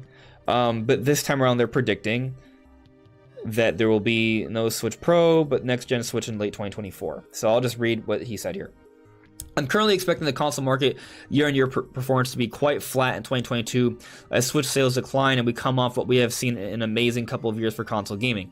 Even so, Nintendo Switch family devices will once again be the best-selling console of 2022 at around 21 million sold to consumers, aided by the release of Switch OLED. I'm not expecting a Switch Pro in 2022. We have a next-gen Nintendo console in our forecasts for late 2024, so I'm not convinced a Pro model is going to appear at all. So that's all we really need to read on that. Now, this, again, is an analyst. They are predicting. They are putting a forecast. This is not any sort of leak. It's just a prediction. And the thing about analysts and predictions, like, in my history of paying attention to Nintendo news and analysts saying things about Nintendo, it's just a prediction. Technically, I'm an industry analyst. How am I an industry analyst? I'll tell you how I'm an industry analyst, because I analyze the industry. And there I am, industry analyst, right there. And I'm predicting that the next gen Switch comes out holiday 2023. So who's right? Maybe we're both wrong. Maybe it comes out 2025. I don't know. I do think late 2024 is like within, like that's possible. I'm predicting it a little bit sooner. Because I think Nintendo wants to not lose their momentum. And I think they're going to do everything they can to maintain momentum. And there's going to be a transitional period. Kind of like how the 3DS is still getting new games all the way until 2019, even though the Switch came out in 2017. So what I sort of see happening is I think there's going to be a lot of cross-platform releases for Switch and Switch 2. And the Switch will still be able to play new games coming out for a couple years, but then eventually Switch 2 will become the sort of they'll transition to Switch 2 being the primary platform. And I just kind of think Nintendo wants to release new hardware every 2 to 2.5 years. So I think they're gonna maintain that schedule. So they had Switch 2017, Switch Lite 2019, Switch OLED 2021, and then I think something else will come out in 2023. And then, I don't think 2024, but it could be 2024 because, I mean, there's COVID and stuff, and, like, we're just talking about a year's difference there. That's not that much time. The question is, can Nintendo go all the way until late 2024 with the Switch without actually, like, moving on to next gen? Because there does need to be a transitional period as well. Like, I do think that Nintendo needs to have a transition. I don't think they want to wait, like, what they did with, like, Wii or GameCube or N64, where they're just kind of, like, flatlined. N64 wasn't that bad, but Wii was really bad because that last year, like the last year just wasn't even like a year. It was just nothing the entire year until Skyward Sword. It was bad. So I don't think Nintendo wants to do that. And Skyward Sword didn't do well, by the way, in compared to other Zelda games. So I think Nintendo wants to be in a situation where the momentum sort of just continues. I'm not sure about late 2024, but maybe. What do you think? I think it's possible, considering that it seems like Nintendo's likes to release a console, have a year where nothing pretty much releases. They release another console the year after, and they kind of been going on that pattern, right? So hypothetically, if they were to continue that pattern, we would see this new Switch in 2023, because 2022 would be that year where it's it calms down. This is the break year. Right, exactly. So I think what you're saying is possible, but I wouldn't be too surprised if they decide to take an extra year because of this being the next generation Switch and not just a remodel. Yeah, I see that point too, right? So I wouldn't say late 2024 is like off base necessarily. Right. Now, if that is the case though, and next gen Switch isn't until late 2024, I do think there'll be another revision in between, but it won't be like a more expensive thing. It'll be maybe like a Switch Lite revision, for example. Like maybe put an OLED inside the Switch Lite. I'm not sure. Or if not, they have price drops in 2023 for the OLED and the Switch Lite to really sell them as much as possible to kind of maintain momentum as much as they can until the next console is ready in 2024. Like that, yeah. Like, you know, so I would give it a window. I would say late 2023 is the earliest it comes out, and let's say late 2024 is the latest it comes out. Yeah, I think that's about right. I also feel like the price drop thing is more likely for 2023. I just don't. I have to agree with the analysts in terms of I just don't think they would release another model like the year before. I mean, maybe they've done it before. I'm talking about like a cheaper sort of like subtle sort of thing, like a 2DS thing. Like remember the new 2DS XL or something, like something like that. Like I don't think we've seen the last Switch revision, but it won't be like a major thing.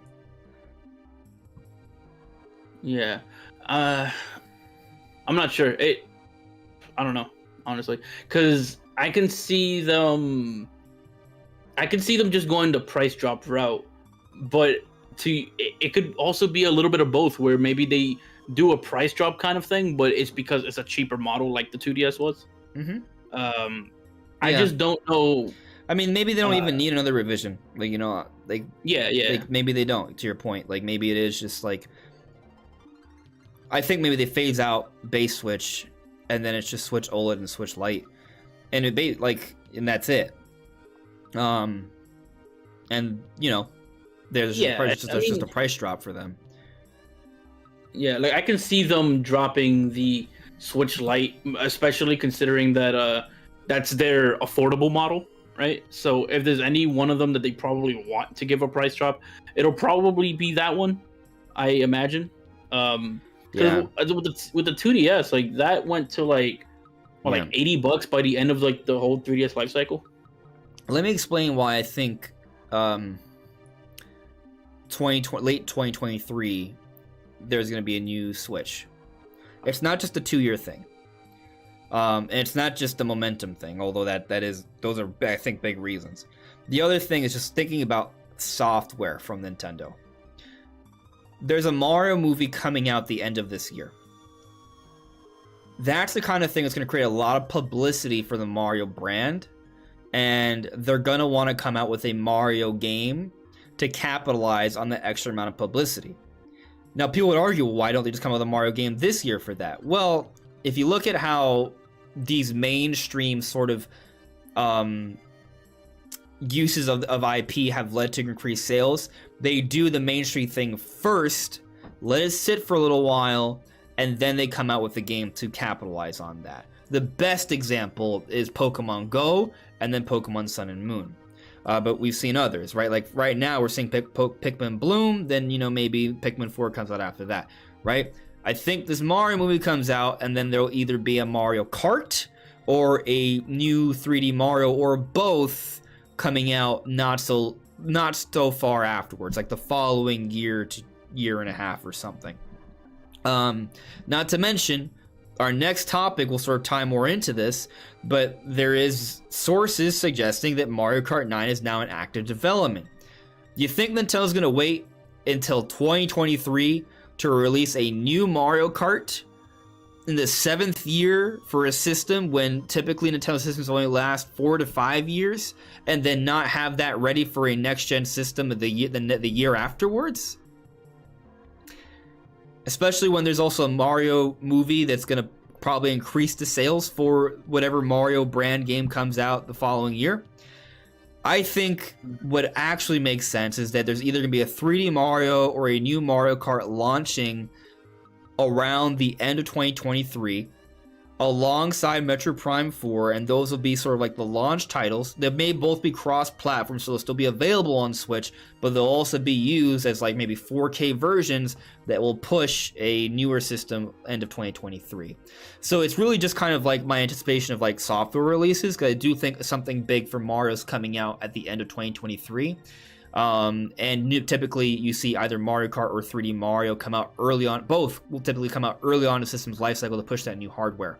So a new Mario thing pushes that it's a sign of new hardware. You understand what I'm saying? So, and in my head, I believe that we're getting at least one of those by the end of 2023. And if we're getting at least one of those by the end of 2023, I think that also pairs up with new hardware, which also lines up with the whole momentum thing I was arguing and the whole 2-year sort of like revisional gap we've been seeing. Okay, I could see that. Again, 2024, we're just talking about a difference of a year, so could things be pushed up a little bit? I guess, but like, I really feel like there's got to be something Mario that comes out at the end of 2023, and I think it'd be weird for Nintendo to have that come out at the end of a system's life cycle and not have a Mario thing ready for the beginning of a new system, because they always use these things to push new hardware. So they do like a deluxe in the year after, I guess, but it's not. It wouldn't be the same. It wouldn't be the same effect. Like one of the reasons why Mario Kart 8 Deluxe was so successful, one is because it was a great game, but also not that many people got to play Mario Kart 8 on the Wii U, right? So it's just kind of like, I know I'm not saying the deluxe thing they can't do again a year later, but it's just not as impactful it's just not going to be as successful as how it was for Switch, because those deluxe games did so well because they felt like new games for most people, because not many people had a Wii U. Almost everyone has a Switch. So if people are already able to play the brand new Mario Kart on Switch and then you release a deluxe version next year, yes, it'll have some success, but it's not going to be to the same effect as deluxe versions on Switch compared to the previous Wii U. You understand what I'm saying? So I feel like they're going to want to save something for new hardware. The other thing too is that they could because for one, they could possibly not even time anything with the movie, right? Because we got a Detective Pikachu game way before we got the movie, for one, right? Well, I think the idea of the movie came after the game. Like, it was kind of like, oh, we can make a movie based off this game. It wasn't like, hey, let's create a game so the movie will be successful. The concept evolved from that. Right. I mean, there's that, and then there's also the idea that they could come out with if we're going by a cheaper revision specifically for the Switch, it is possible for them to release this after a new system, because we have kind of seen that before with the 3DS. I believe the new 2DS XL came out after the Switch actually released.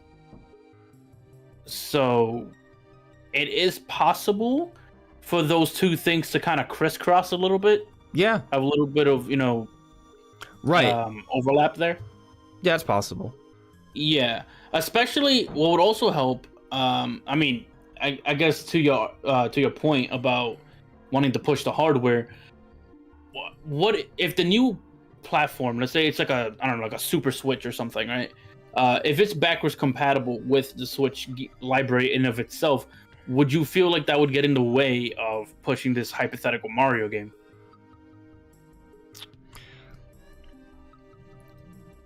Backwards compatible or forwards compatible?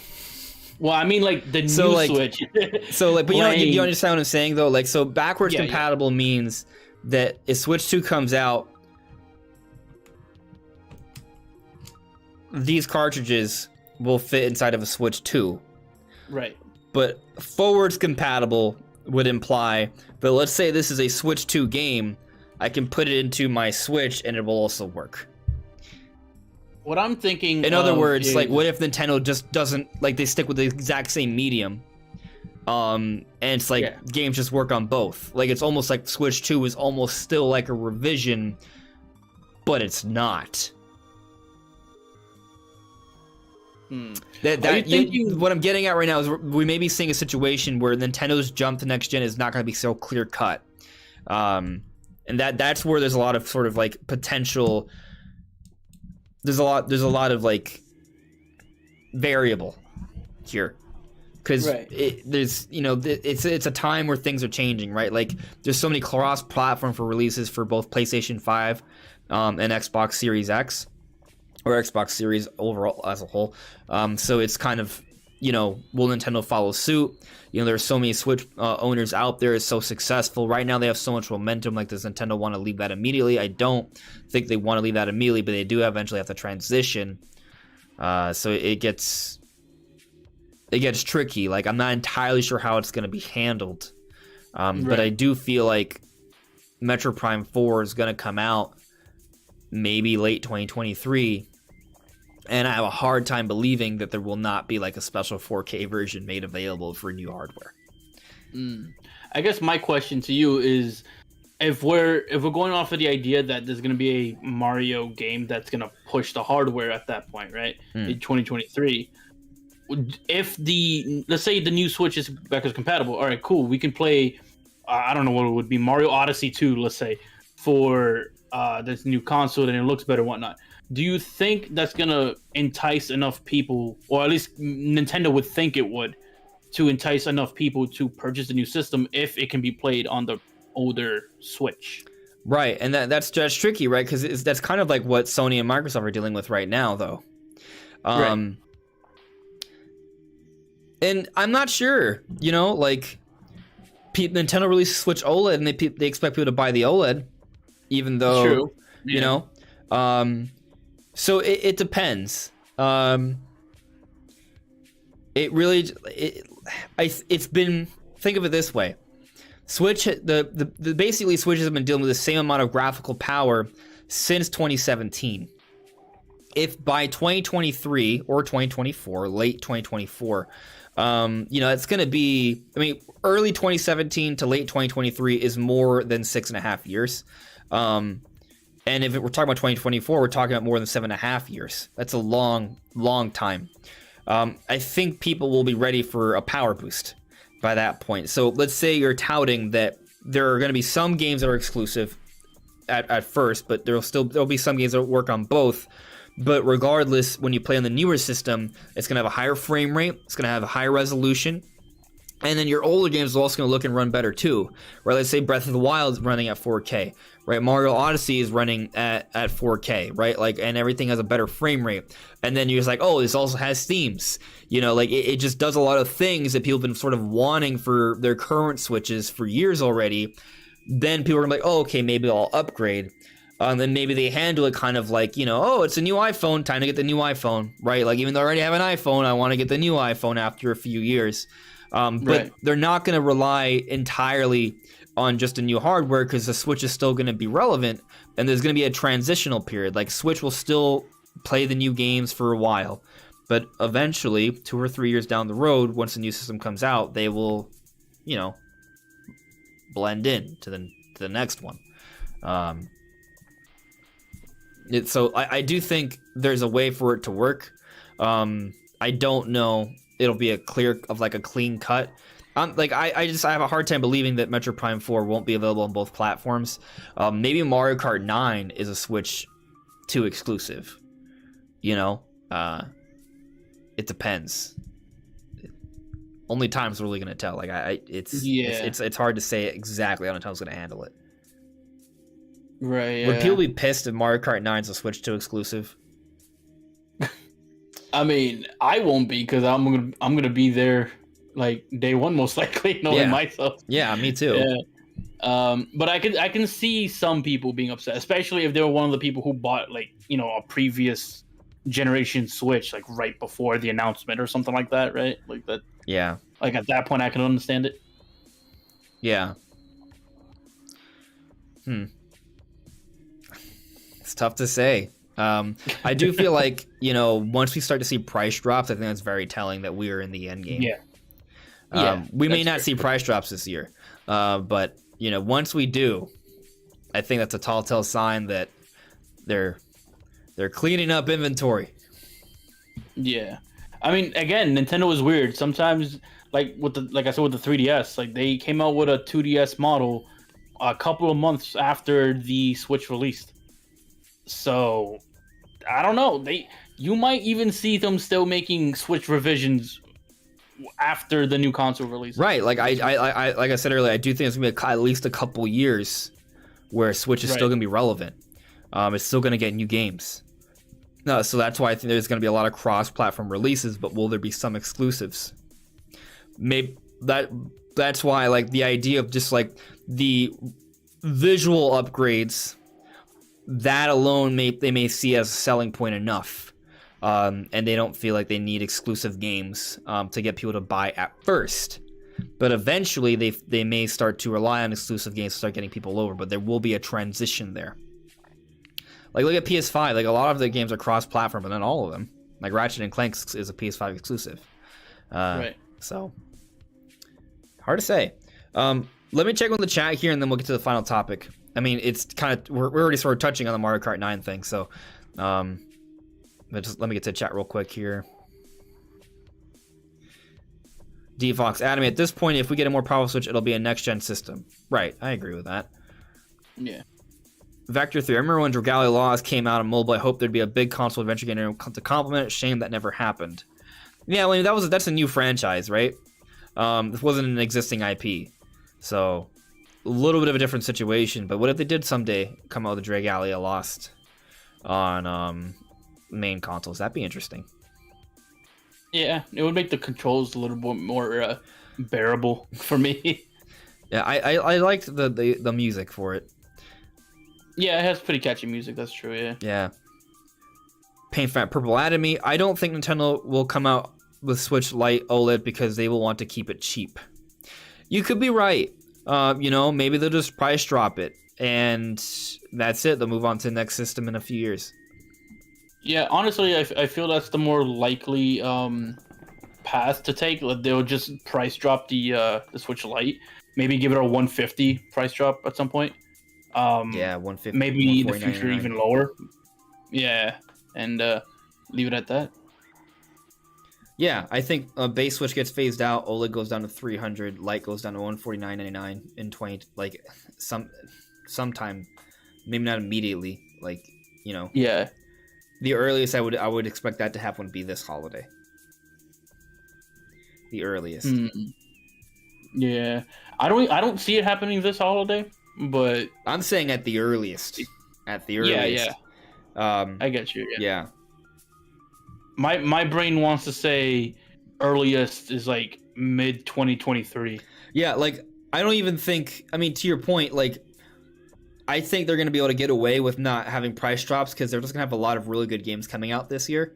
So they're still struggling to kind of keep up with just units, So, yeah, I mean, if they're selling like hotcakes now, they don't need to drop the price. You don't drop the price unless you're starting to see a downward trend, like a significant one.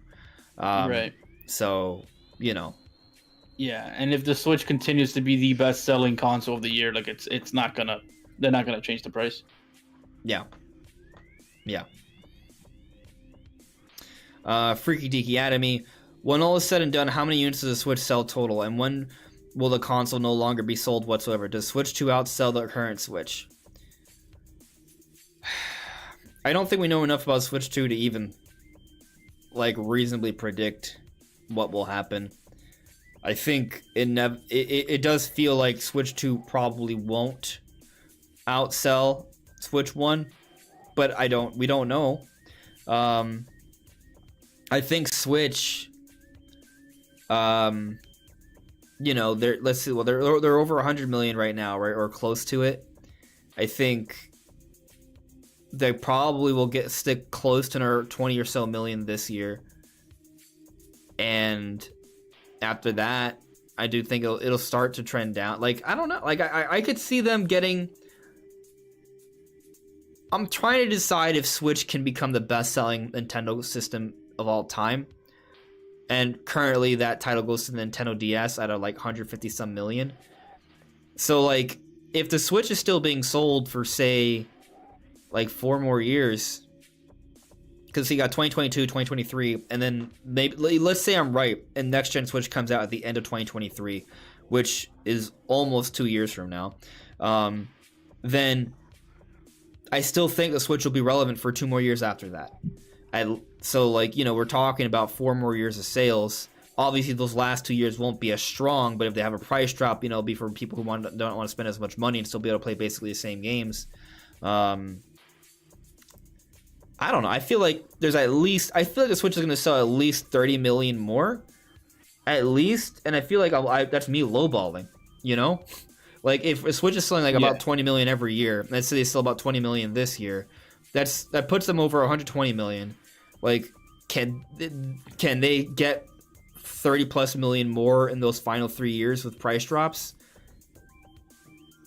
I don't know. I think the Switch is going to come close to Nintendo DS lifetime sales. It may not pass it, but it'll be really close if it doesn't. Yeah, I think it'll be close. I mean, recently it surpassed like 100 million consoles sold. Yeah. If that analyst is correct and it does sell about 20 million more in 2022, then it's going to get really close. And if it lasts until 2024 like they believe, and it keeps that momentum going and it happens to keep selling that much, by 2024 it would outsell it. If next gen Switch doesn't come out till late 2024, then 2023 I would assume is also gonna have strong sales too, right? So I'll predict maybe 15 million in 2023. Like at that point, we're at 135 million. I think they'll probably sell at least another 5 to 10 million in a couple years after that. Like so, they'll be really close. Yeah. They'll either be extremely close or they'll just barely beat it out. Yeah, it's gonna be close, really close. I don't know how Switch 2 will perform, but we'll see how that shakes out. All right, so we gotta get to the final topic. Now we've been touching on it already, so it's not like gonna be completely left field here, but it's about Mario Kart 9. So Dr. Serkan Toho from Canton Games also got a fair amount of predictions right from last year, including Nintendo performing really well from last year, right? There's other things. He did say that there'd be a Switch Pro, and it was kind of wrong because the OLED isn't really a Pro, but it was a Switch revision where some things lined up. But he's predicting that Mario Kart 9 gets announced this year. Now, the news here isn't that he's predicting that there will be a Mario Kart announcement. The news here is that he is saying that Mario Kart 9 is in active development and comes with a new twist. So let me read what he said here. I'm aware Mario Kart Deluxe is still selling very well on the Nintendo Switch, but Mario Kart 9 is in active development and comes with a new twist, and Nintendo could tease it this year. So that verbiage there, he's literally saying Mario Kart 9 is in active development and comes with a new twist. Where he's predicting, he's saying, and Nintendo could tease it this year. So the prediction is that it gets announced, but the new information that he's claiming, there's an active development and it has a new twist. So Mario Kart 9 being in development, not a crazy thing. But the important distinction here is active development, implying that it's not just like, they're doing like R&D and research and concepting and art. They're actually like making the meat and bones of this game. They're actually like building up like the content here, right? Like they can have an engine and there's some sort of playable build or close to a playable build at this point, and the implication of it potentially getting teased this year does mean that, they'll be able to show something off. Which I also think implies that it's not too far from release, and I would say that 2023 lines up pretty well, especially considering the Mario movie is coming out late 2022. I think, the timing there works out relatively well. Now, maybe it's not ready in 2023. Maybe it's a 2024 thing, which maybe then, it lines up with the other guy predicting that Switch 2 comes out late 2024 and Mario Kart 9 is a launch title for it. That's possible. But anyway, so Mario Kart 9 is apparently in active development, and it comes with a new twist, according to Serkan Toto. What do you think? Okay. I think it makes a lot of sense for it to release in 2023, especially if there's going to be some kind of tease this year. It does. I think it does make more sense for it to be a 2023 thing. I don't feel. I mean, it doesn't sound like it'll be something that's much later than that year, like 2024, like you mentioned. Primarily because of the active development comment and the tease of this year. It feels really early to me to tease something now and then release it 2 years down the line. I mean, I've seen games like, SMT5 and Breath of the Wild Metroid 2. Prime and that kind of thing. Right. But I think in those cases, a lot of those games that were announced when the Switch was still a new system and they were trying to get people, convinced to pick up the console and get them through the door. While now is a little bit different. I don't think they're so much trying to show us a roadmap of what's coming to the system eventually. Yeah, I feel like if it's active development, if they're teasing it this year. One thing I want to clarify, we don't know if they're teasing it this year. Well, we don't know anything, right? But Sircon Toto is predicting they tease it this year, meaning he doesn't know that they'll tease it this year, right? His sources are saying that it's in active development, and he's assuming or predicting that they'll tease it this year. I think that he's right and that it is in active development, but I'm not sure they're going to tease it this year. That doesn't mean it can't come out next year, though. Yeah. No, I'm going off of the idea that they do. Okay. Yeah. I'm saying, like, if they do happen to tease the game this year, I just don't see it releasing any later than 2023. Because we've seen Nintendo more recently announce games and then release them, really closely, or like within the year, rather. I don't see that happening, especially considering that they don't seem to be sure that we're going to be seeing a teaser at all. But if we do see a teaser, I feel like the latest would have to be next year and not 2024. But it really depends on whether or not we see that teaser. Yeah, this lines up with the next gen talk because I feel like Mario Kart 9 or whatever, the next mainline Mario Kart, because there's debate if it would even be called Mario Kart 9, but because there's Tour and like Circuit, like which is 9, which is, I don't know. But the next mainline Mario Kart, I feel like they're going to save that for new hardware. And if they're saving that for new hardware, even if it's cross-gen and it's still available on Switch, I don't think they'll tease it just for Switch this late into the game. Like, it's different when you have something like Metroid Prime 4 where the game had to be delayed and restarted, and that ends up being a cross-gen release. But if it's a game that you know from the get-go is going to be available on newer hardware, I don't think you tease it for the older hardware before the new hardware is even known yet. You know what I mean? I think what happens, if it is cross-gen, when it's shown off, it'll be shown off alongside that new hardware, and they're like, oh, by the way, this is also available on Switch. I think maybe that. So because of that, I don't expect this game to be teased this year. I also don't think there's a need to tease this game, the game this year at all. Like, I just don't. There's so much stuff this year.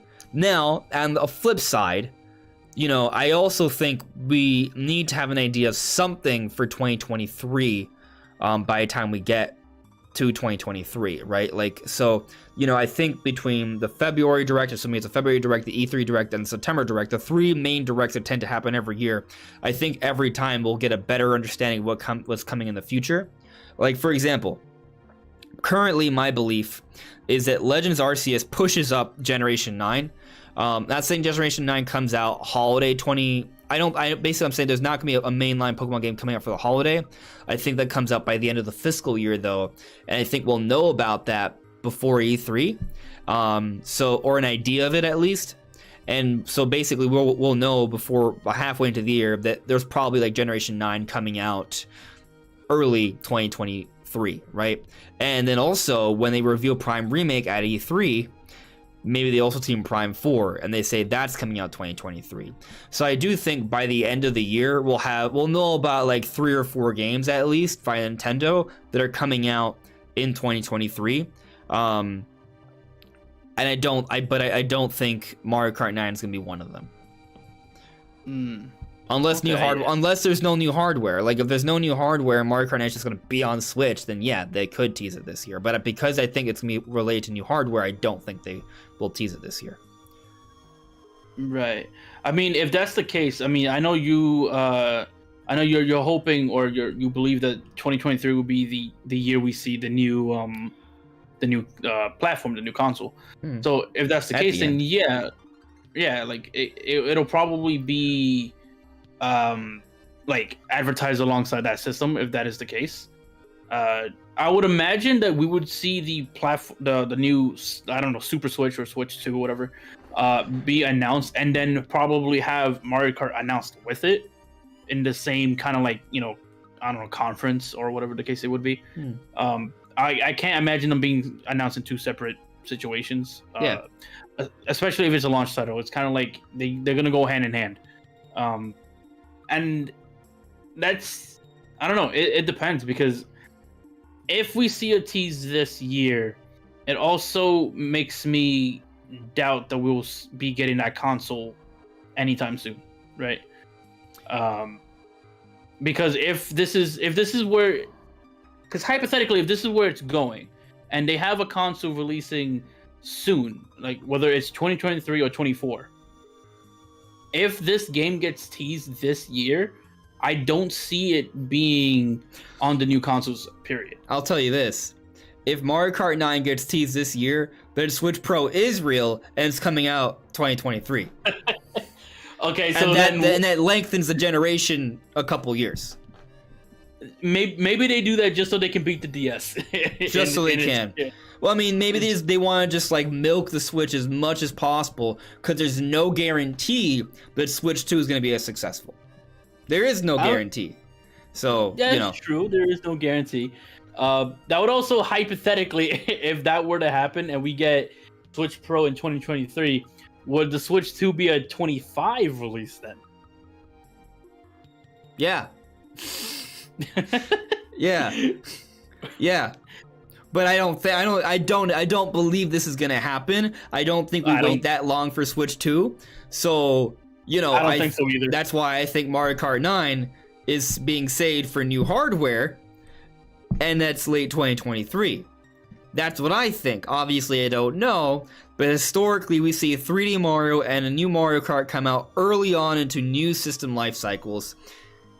Yes, you could argue, oh, the Switch hasn't had its ground-up Mario Kart yet. You're right, it hasn't. But what it has gotten is Mario Kart 8 Deluxe, and then also Mario Kart Live Circuit. And by 2023, we're already in the 7th year of the system. I think the window for a brand new Mario Kart exclusive for the Switch is already gone. That was Live Circuit. So, yeah. Although I did hear there is some speculation that because it's going to be Mario Kart's 30th anniversary this year, that they'll want to have like a special sort of Mario Kart event, and that's when they'll tease Mario Kart 9.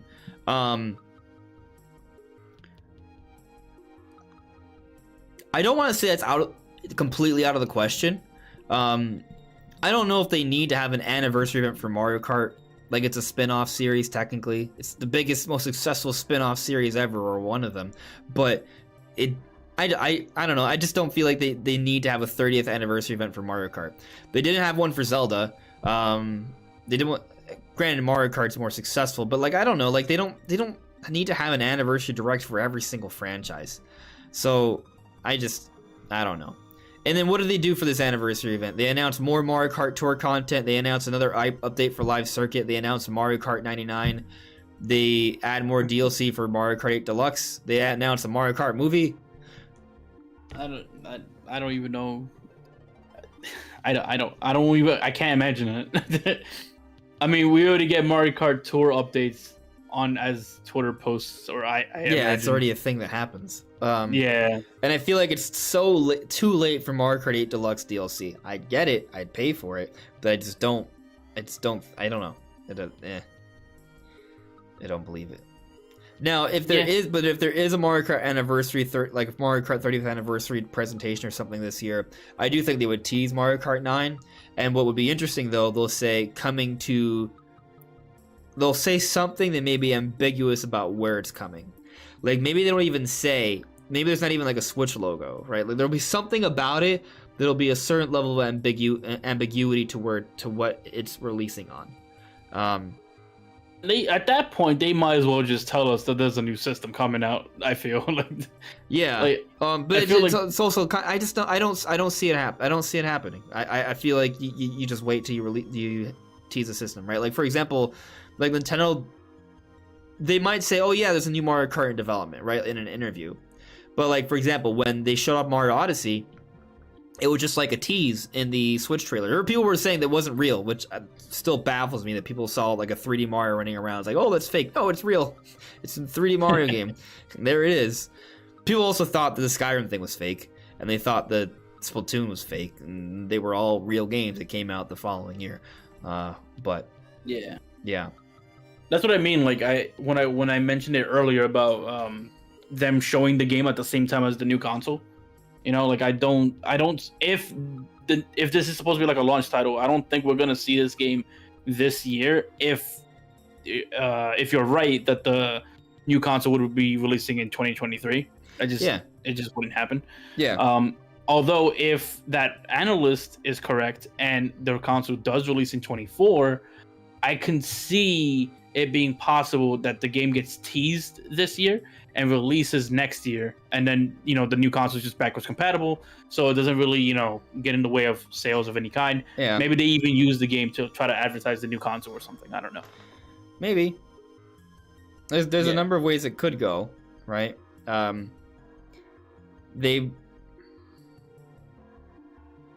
would need to be. I don't know. It would be strange to release a Mario Kart 9 a year before a next gen system. It would just be strange. I mean, yeah, because we're typically used. Although you could argue it would be strange to release Breath of the Wild 2 a year before a next gen system. So, Yeah, also true. What I was thinking too is that we're also used to just having Mario Karts just be unique to each console, and then suddenly Deluxe became a thing. Yeah. So that probably could, mess up the timing a little bit as to when a Mario Kart came to. I mean, it already has. We've waited 8 years. Yeah, exactly. But for my point that I made earlier, I don't think a deluxe like Mario Kart Deluxe is a unique situation because of the Wii U situation, right? If they were to do a Mario Kart 9 Deluxe, it wouldn't have the same impact. It wouldn't. It wouldn't. I think it's more to do with just the timing of when it releases. Yeah, it also depends on how Nintendo wants to handle this transition too. If the system's like forwards and backwards compatible, and all your Switch games look and run better in the next system, and there's no real exclusives at first, then maybe they don't have to have a game to push the hardware. Maybe they just have a game to push the hardware, and it's not like the game, like how Dread was available alongside OLED, right? Maybe it's 3D Mario that pushes a new hardware, but then they're like, oh, Mario Kart 9, you can play it on 4K on your Switch. Oh, Breath of the Wild 2 and Prime 4, you can play it on 4K on Switch 2. They're just like, hey, you can play better looking running versions of these games that have already been out on Switch 2. But also, there's a new 3D Mario that you can still play on your Switch, but you can play it in 4K on Switch 2. They can maybe do that. It's just different from how Nintendo's done things in the past, but that's where it gets hard because as you progress into the future, times are changing, trends are changing, how things are handled is changing, and because there's changes, we can't rely as much on historical precedent to sort of predict what's going to occur. It makes things harder. Right. Especially when you consider the fact that the previous Mario Kart game also kind of did something that wasn't traditional of them by having a deluxe version in the first place. Yeah. We were so certain there'd be a new Mario Kart or something, right. But every year came and excuse me. And it didn't happen. Well, we did get a new Mario Kart Live Circuit. Yep. Which is not the new Mario Kart. Side Mario Kart. Not the same. Yeah. Either way, I mean, do you believe that Mario Kart 9 is actually in active development? Yeah.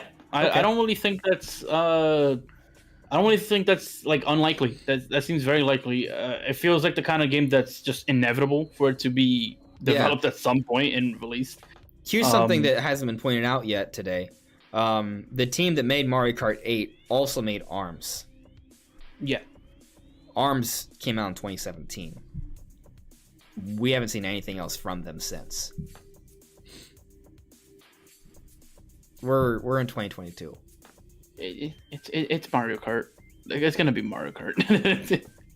But that means it's been in the oven for a very long time, my friend. And if that's the case, to me, that suggests this is a big deal. This is ambitious, which brings me to the final point I want to sort of discuss tonight, and then we'll close things out.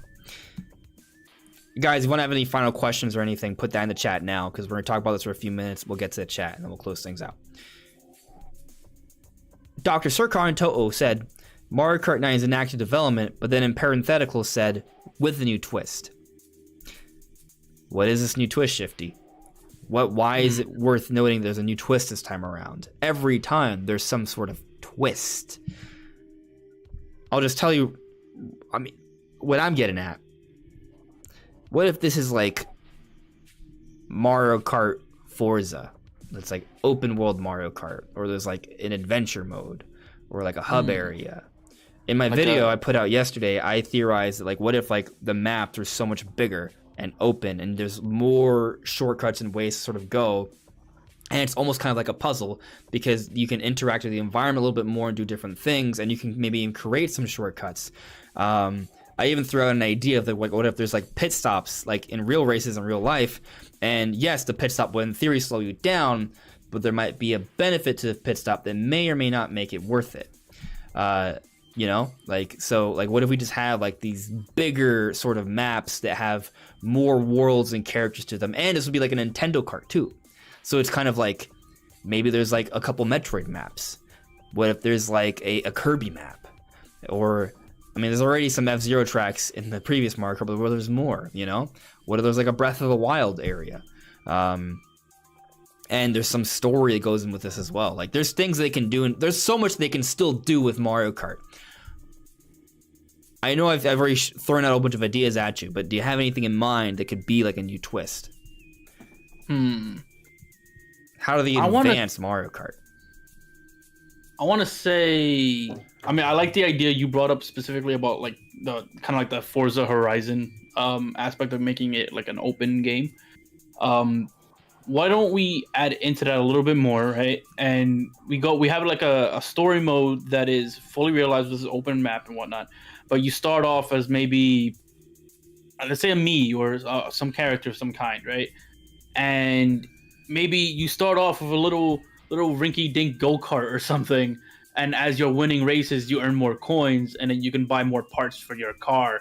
And as you keep going, you get better and better parts and better stats, and you keep racing and getting even better that way. So what if this is like, yeah, let's continue to build on this. So this is this Mario Kart game has a single player hub sort of world area, but it's not just like a Mario. Like, at first it seems like just the Mushroom Kingdom, but as you expand, you can expand into space, and you know, Mario itself can expand into space, but maybe that can expand to a Star Fox sort of world, a Metroid world, or a Zelda world, or a Wave Race world, or an F-Zero world, and it's just kind of like this expanding sort of area. And when you do Grand Prix mode, you know, everything is segmented into larger tracks, but you're still like this bigger world in the single player. And to your point, there are like shops and characters and pit stops, and you build up your car, and you have a home base where you can sort of build up your carts and get more characters and explore these different areas.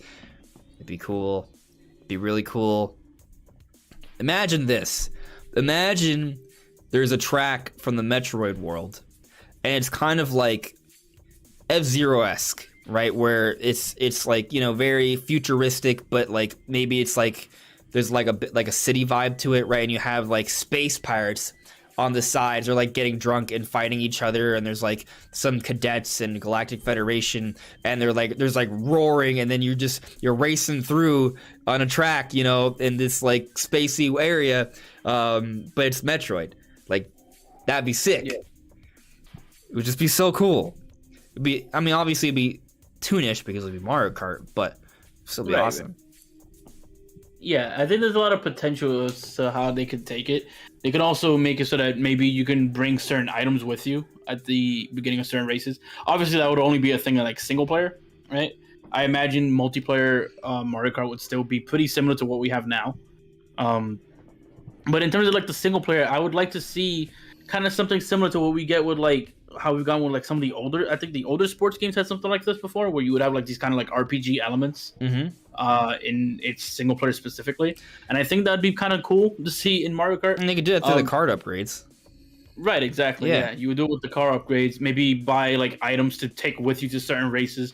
There could be like races that are specifically meant to be challenges. Like maybe you want to get this particular car that looks, maybe it looks like Bowser. It has like Bowser's face on it and everything.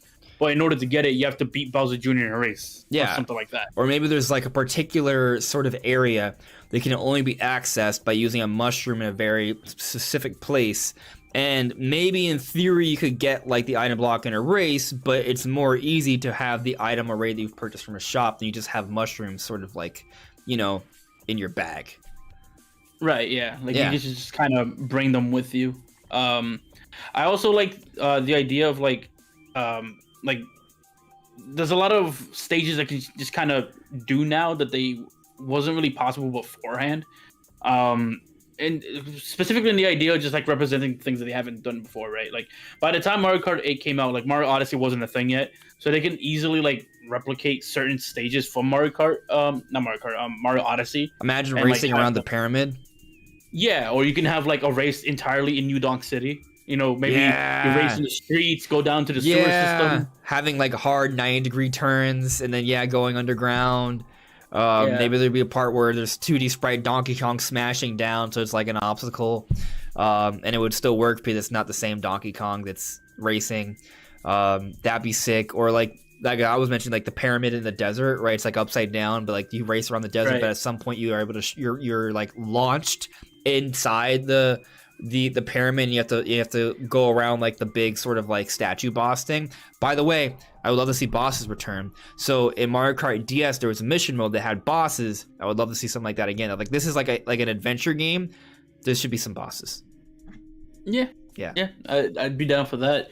I also like the idea of just if there is a New Donk City track, if they specifically have Pauline and the band like playing in the background as well, that would be while awesome. You're racing through it. Make it a spectacle. That's what they gotta do. Right. Make it a spectacle. Make the track sort of, if it's not open, fine, but make them like bigger tracks with more winding paths and shortcuts, and have these worlds even more better realized. To your point, have Pauline play in the background, so it's like this bombastic sort of orchestra band that's playing as you're going through, right? Or if there's a Metroid track, have there be like some big sort of like space pirate battle happening in the background, Ridley's flying around, Kraid's erupting from lava, and you're racing through all of this, you know? Or like, let's say it's Breath of the Wild, and there's Calamity Ganon just rampaging through, and you have the Divine Dragons and stuff. Like, all that's kind of there. Like, you can, there's these things you can pull from that could be really, really cool, that could maybe impact the track, could be really exciting. It doesn't just have to be straight up open world, but I do think the track should be larger and have more shortcuts, and really dive into just sort of exploring more of these different like universes, Nintendo universes, and like using the lore to really make like offer some cool details. Because that was one of the interesting things about Mario Kart 8. Even though you couldn't really explore it, you could kind of see some pretty detailed environments. I want them to go even harder on that. Let us explore those environments a little bit, because there'll be more open tracks with more options in terms of exploring them and doing different things. I think that it would be awesome. Now, here's a silly idea.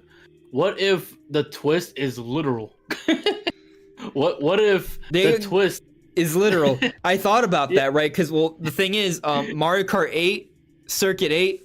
And then there's already twisting in Mario Kart 8, because you technically can race upside down and sideways because of the anti-gravity.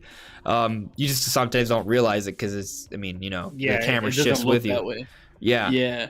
Like I can imagine there being a cart. Maybe you have like almost like two carts set up, and then as you're racing, you can twist, and like the cart kind of like, I don't know, twists and contorts itself in a certain way, so it becomes like a different cart, and you have like different stats now racing through.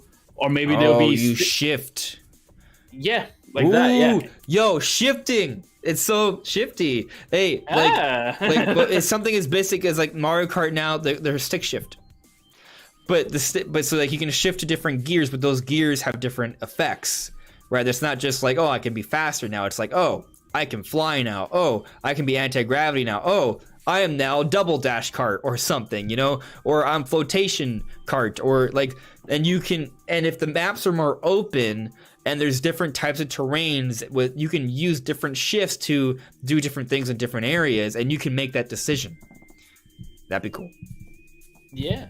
It could also be like, oh, maybe there's a race where there's a lot of turns suddenly, and then it's just like a straight road down.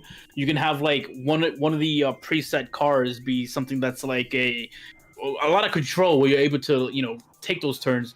But then you want to drag race down that long road at the end, so other people just don't beat you out in speed. So you shift or twist to the other cart and allows you to speed down that road. There's ideas here. There's ideas. Or you can even take it to one step further and make the map twist, the track itself twists. Maybe somebody hits something in the stage that causes a lever. There's more morphing, which again, some tracks sort of do a little bit in Mario Kart 8. Like Rainbow Road goes, the 64 version, like it's like winding and stuff, right? Like, or like the Bowser track, like when you race it, also when he hits it, it's there's movement, right? But like, yeah, I think it's funny how people are taking the twist like literally in the chat too. Brandon's in the chat. Hey, what's up, buddy? What about he literally he was like, really out? We really out here taking the twist literally, right? Hey, you never know. Yeah, you never know. It could be a play on the word. Could be. ASAP Royal Atomy. What if the game is called Mario Kart Twist? Right? Ooh. What if like whenever we make videos on Mario Kart 9, we just start calling it Mario Kart Twist from now on? Natsu was suggesting Mario Kart Universes, which is actually a really cool name. That'd be interesting. Juan C. Listen, it's a shame all these cool ideas Nintendo won't implement. Probably not all of them. Probably not. Charles Trudell Atomy, you're thinking applying a bit of Smash DNA in Mario Kart with this, isn't it? Yeah. There's definitely, I think, a Smash influence here. I think with Smash gone, Nintendo probably does need something to fill the void a little bit. And if Mario Kart has more of a Smash influence, right? Maybe with the DLC, there's like continual things like, oh, we're gonna add like Star Fox stuff this season, and then next season we're gonna add Kid Icarus stuff or Wave Race stuff. Ooh, man, Wave Race would be cool. Like, what if like there's just like a Wave Race like sort of like world, and like in this world it's all like it's not racing underwater, but like actually on waves, like Wave Race gameplay. You know, just give me a new Wave Race. Just give me that. Although I would settle for like a Wave Race mode in Mario Kart where there's like 4 tracks that are based on waves. Maybe they're not all water waves. Maybe one's a lava wave. Maybe one's like junk or something. But like, like jet skis. Yeah. I just want what I really want is a new Wave Race now. And you have Zero. Nintendo, I think, needs to do a better job of giving us more racing games. That'd be nice. They have a lot of good racing franchises, so they should. Yeah, they just give everything to Mario Kart, though, at this point. Yeah, well, maybe what they should do is actually give us a new racing game this year. It's like, maybe it's one of those surprise announcements. Or like I said earlier in this same podcast, give us a port of F-Zero GX, put it on the eShop. And Blue Storm, Wave Race Blue Storm. Give us both. Yeah. Combo pack. That works. That works for me. Yeah. Yeah, I would be really happy if that happened. Birdman Senpai, damn, a Pikmin race course where you get shrunken and raced around the Garden of Hope. That would be awesome. See, there's a lot of potential here with Nintendo Smash Kart Twist Universes Europia. That's gonna be the name, Deluxe. So Arcade Edition. Arcade Edition. Ultra. Super. I think Capcom came up with the title. Yeah, it's a Capcom collaboration. It's not impossible.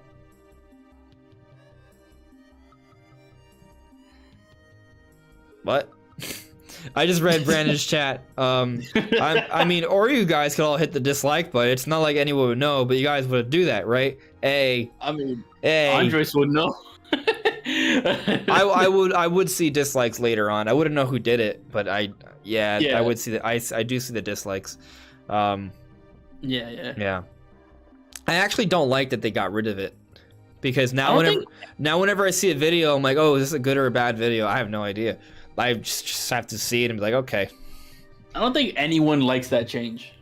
Like, no one likes it. Like, I don't like that sometimes people get targeted, but also sometimes there are just ideas that are unpopular And while it sucks when you make a video and it's unpopular, I've been on that end before.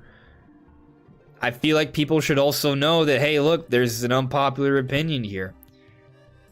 Yeah. Yeah. Yeah. Especially if it's like a video that's trying to get you to help you out with some kind of tutorial or something. Like there's no way of knowing if the information is actually helpful or not. Yeah, like you don't know. You have to kind of just see. So yeah, I wish there was some sort of rating system. Like Netflix got rid of the rating system too now. Like now just say, oh, this is a 97% match for you. Sees it. No, I'm not a fan of Teletubbies. But like whatever. It is what it is. Just checking with the chat here. Let's see. ASAP bro, you're already getting that Final Fantasy Kart game.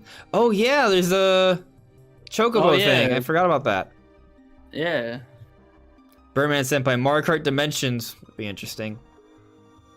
Freaky Deaky, Wave Race equals Riptide GP, Renegade, F-Zero equals Fast RMX, squint your eyes and you're there on Switch. I haven't played Riptide GP, is it good?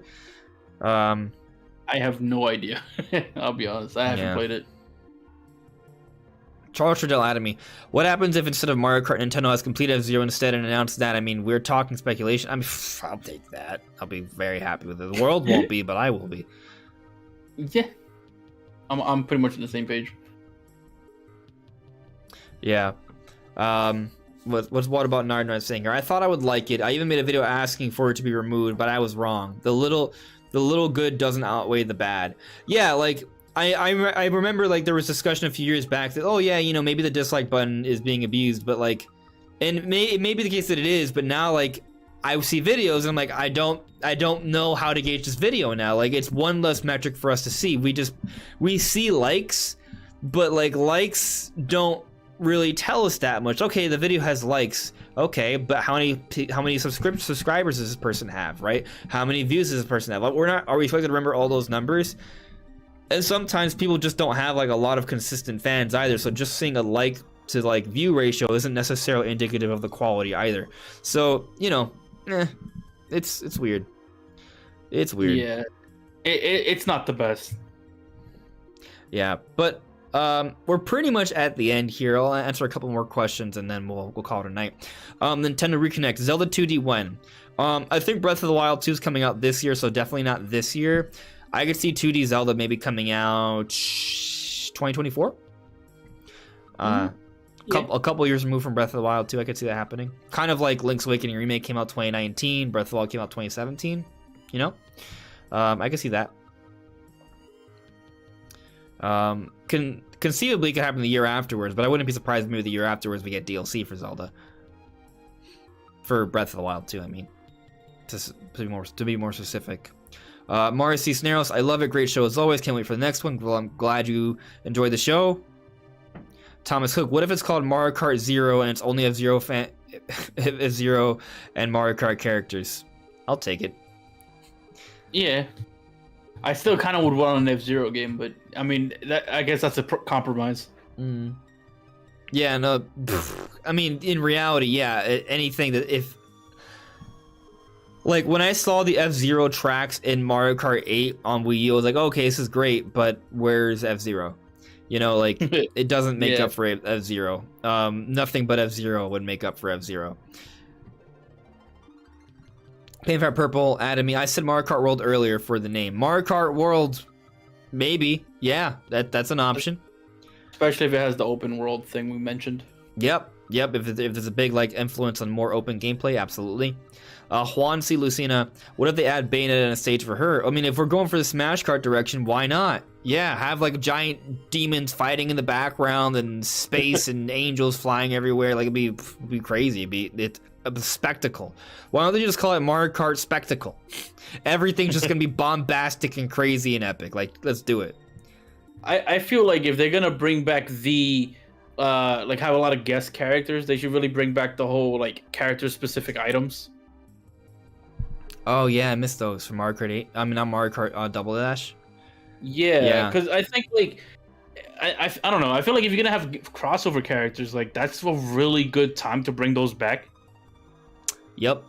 Yeah. It'll be tough to balance everything, but it'd be really cool. It'd be really cool. Yeah. Let's see here. What about Narb? Narb saying, this is the best Nintendo podcast after all. Brand is not at all biased. I think he means everything he's saying. And he's definitely right. Who else but Zane? Double Dash sequel, Mario Kart Double Smash. There you go. Zalato, if a Zelda collection comes out this year, do you still think Breath of the Wild 2 will be released this year? I think Breath of the Wild 2 is releasing this year, so I don't expect the Zelda collection to come out this year. But if, say, Twilight Princess Wind Waker HD come out, say, February or March, I think that's enough time in between for Breath of the Wild 2 to be like a November release. I think there's enough of a window there for it to be possible for that to happen. But I'm not expecting that. I'm expecting Breath of the Wild 2 to just be the Zelda game for this year. Maybe Twilight Princess Wind Waker come out the year after or something. I'm not sure. Or a few years down the road. Thomas Cook, if there's third party, I'd say Pac-Man and Sonic, only if any. Yeah, those two I'd say would be the best bets to get in if there's third party. Yeah. If. What about I think they would focus on a bit more kid-friendly IPs. It is Mario Kart after all. Nah, give us Conquer. I mean, Conquer, you could get away with it with just the visuals. Until he starts talking. Yeah, just don't let him talk. Yeah.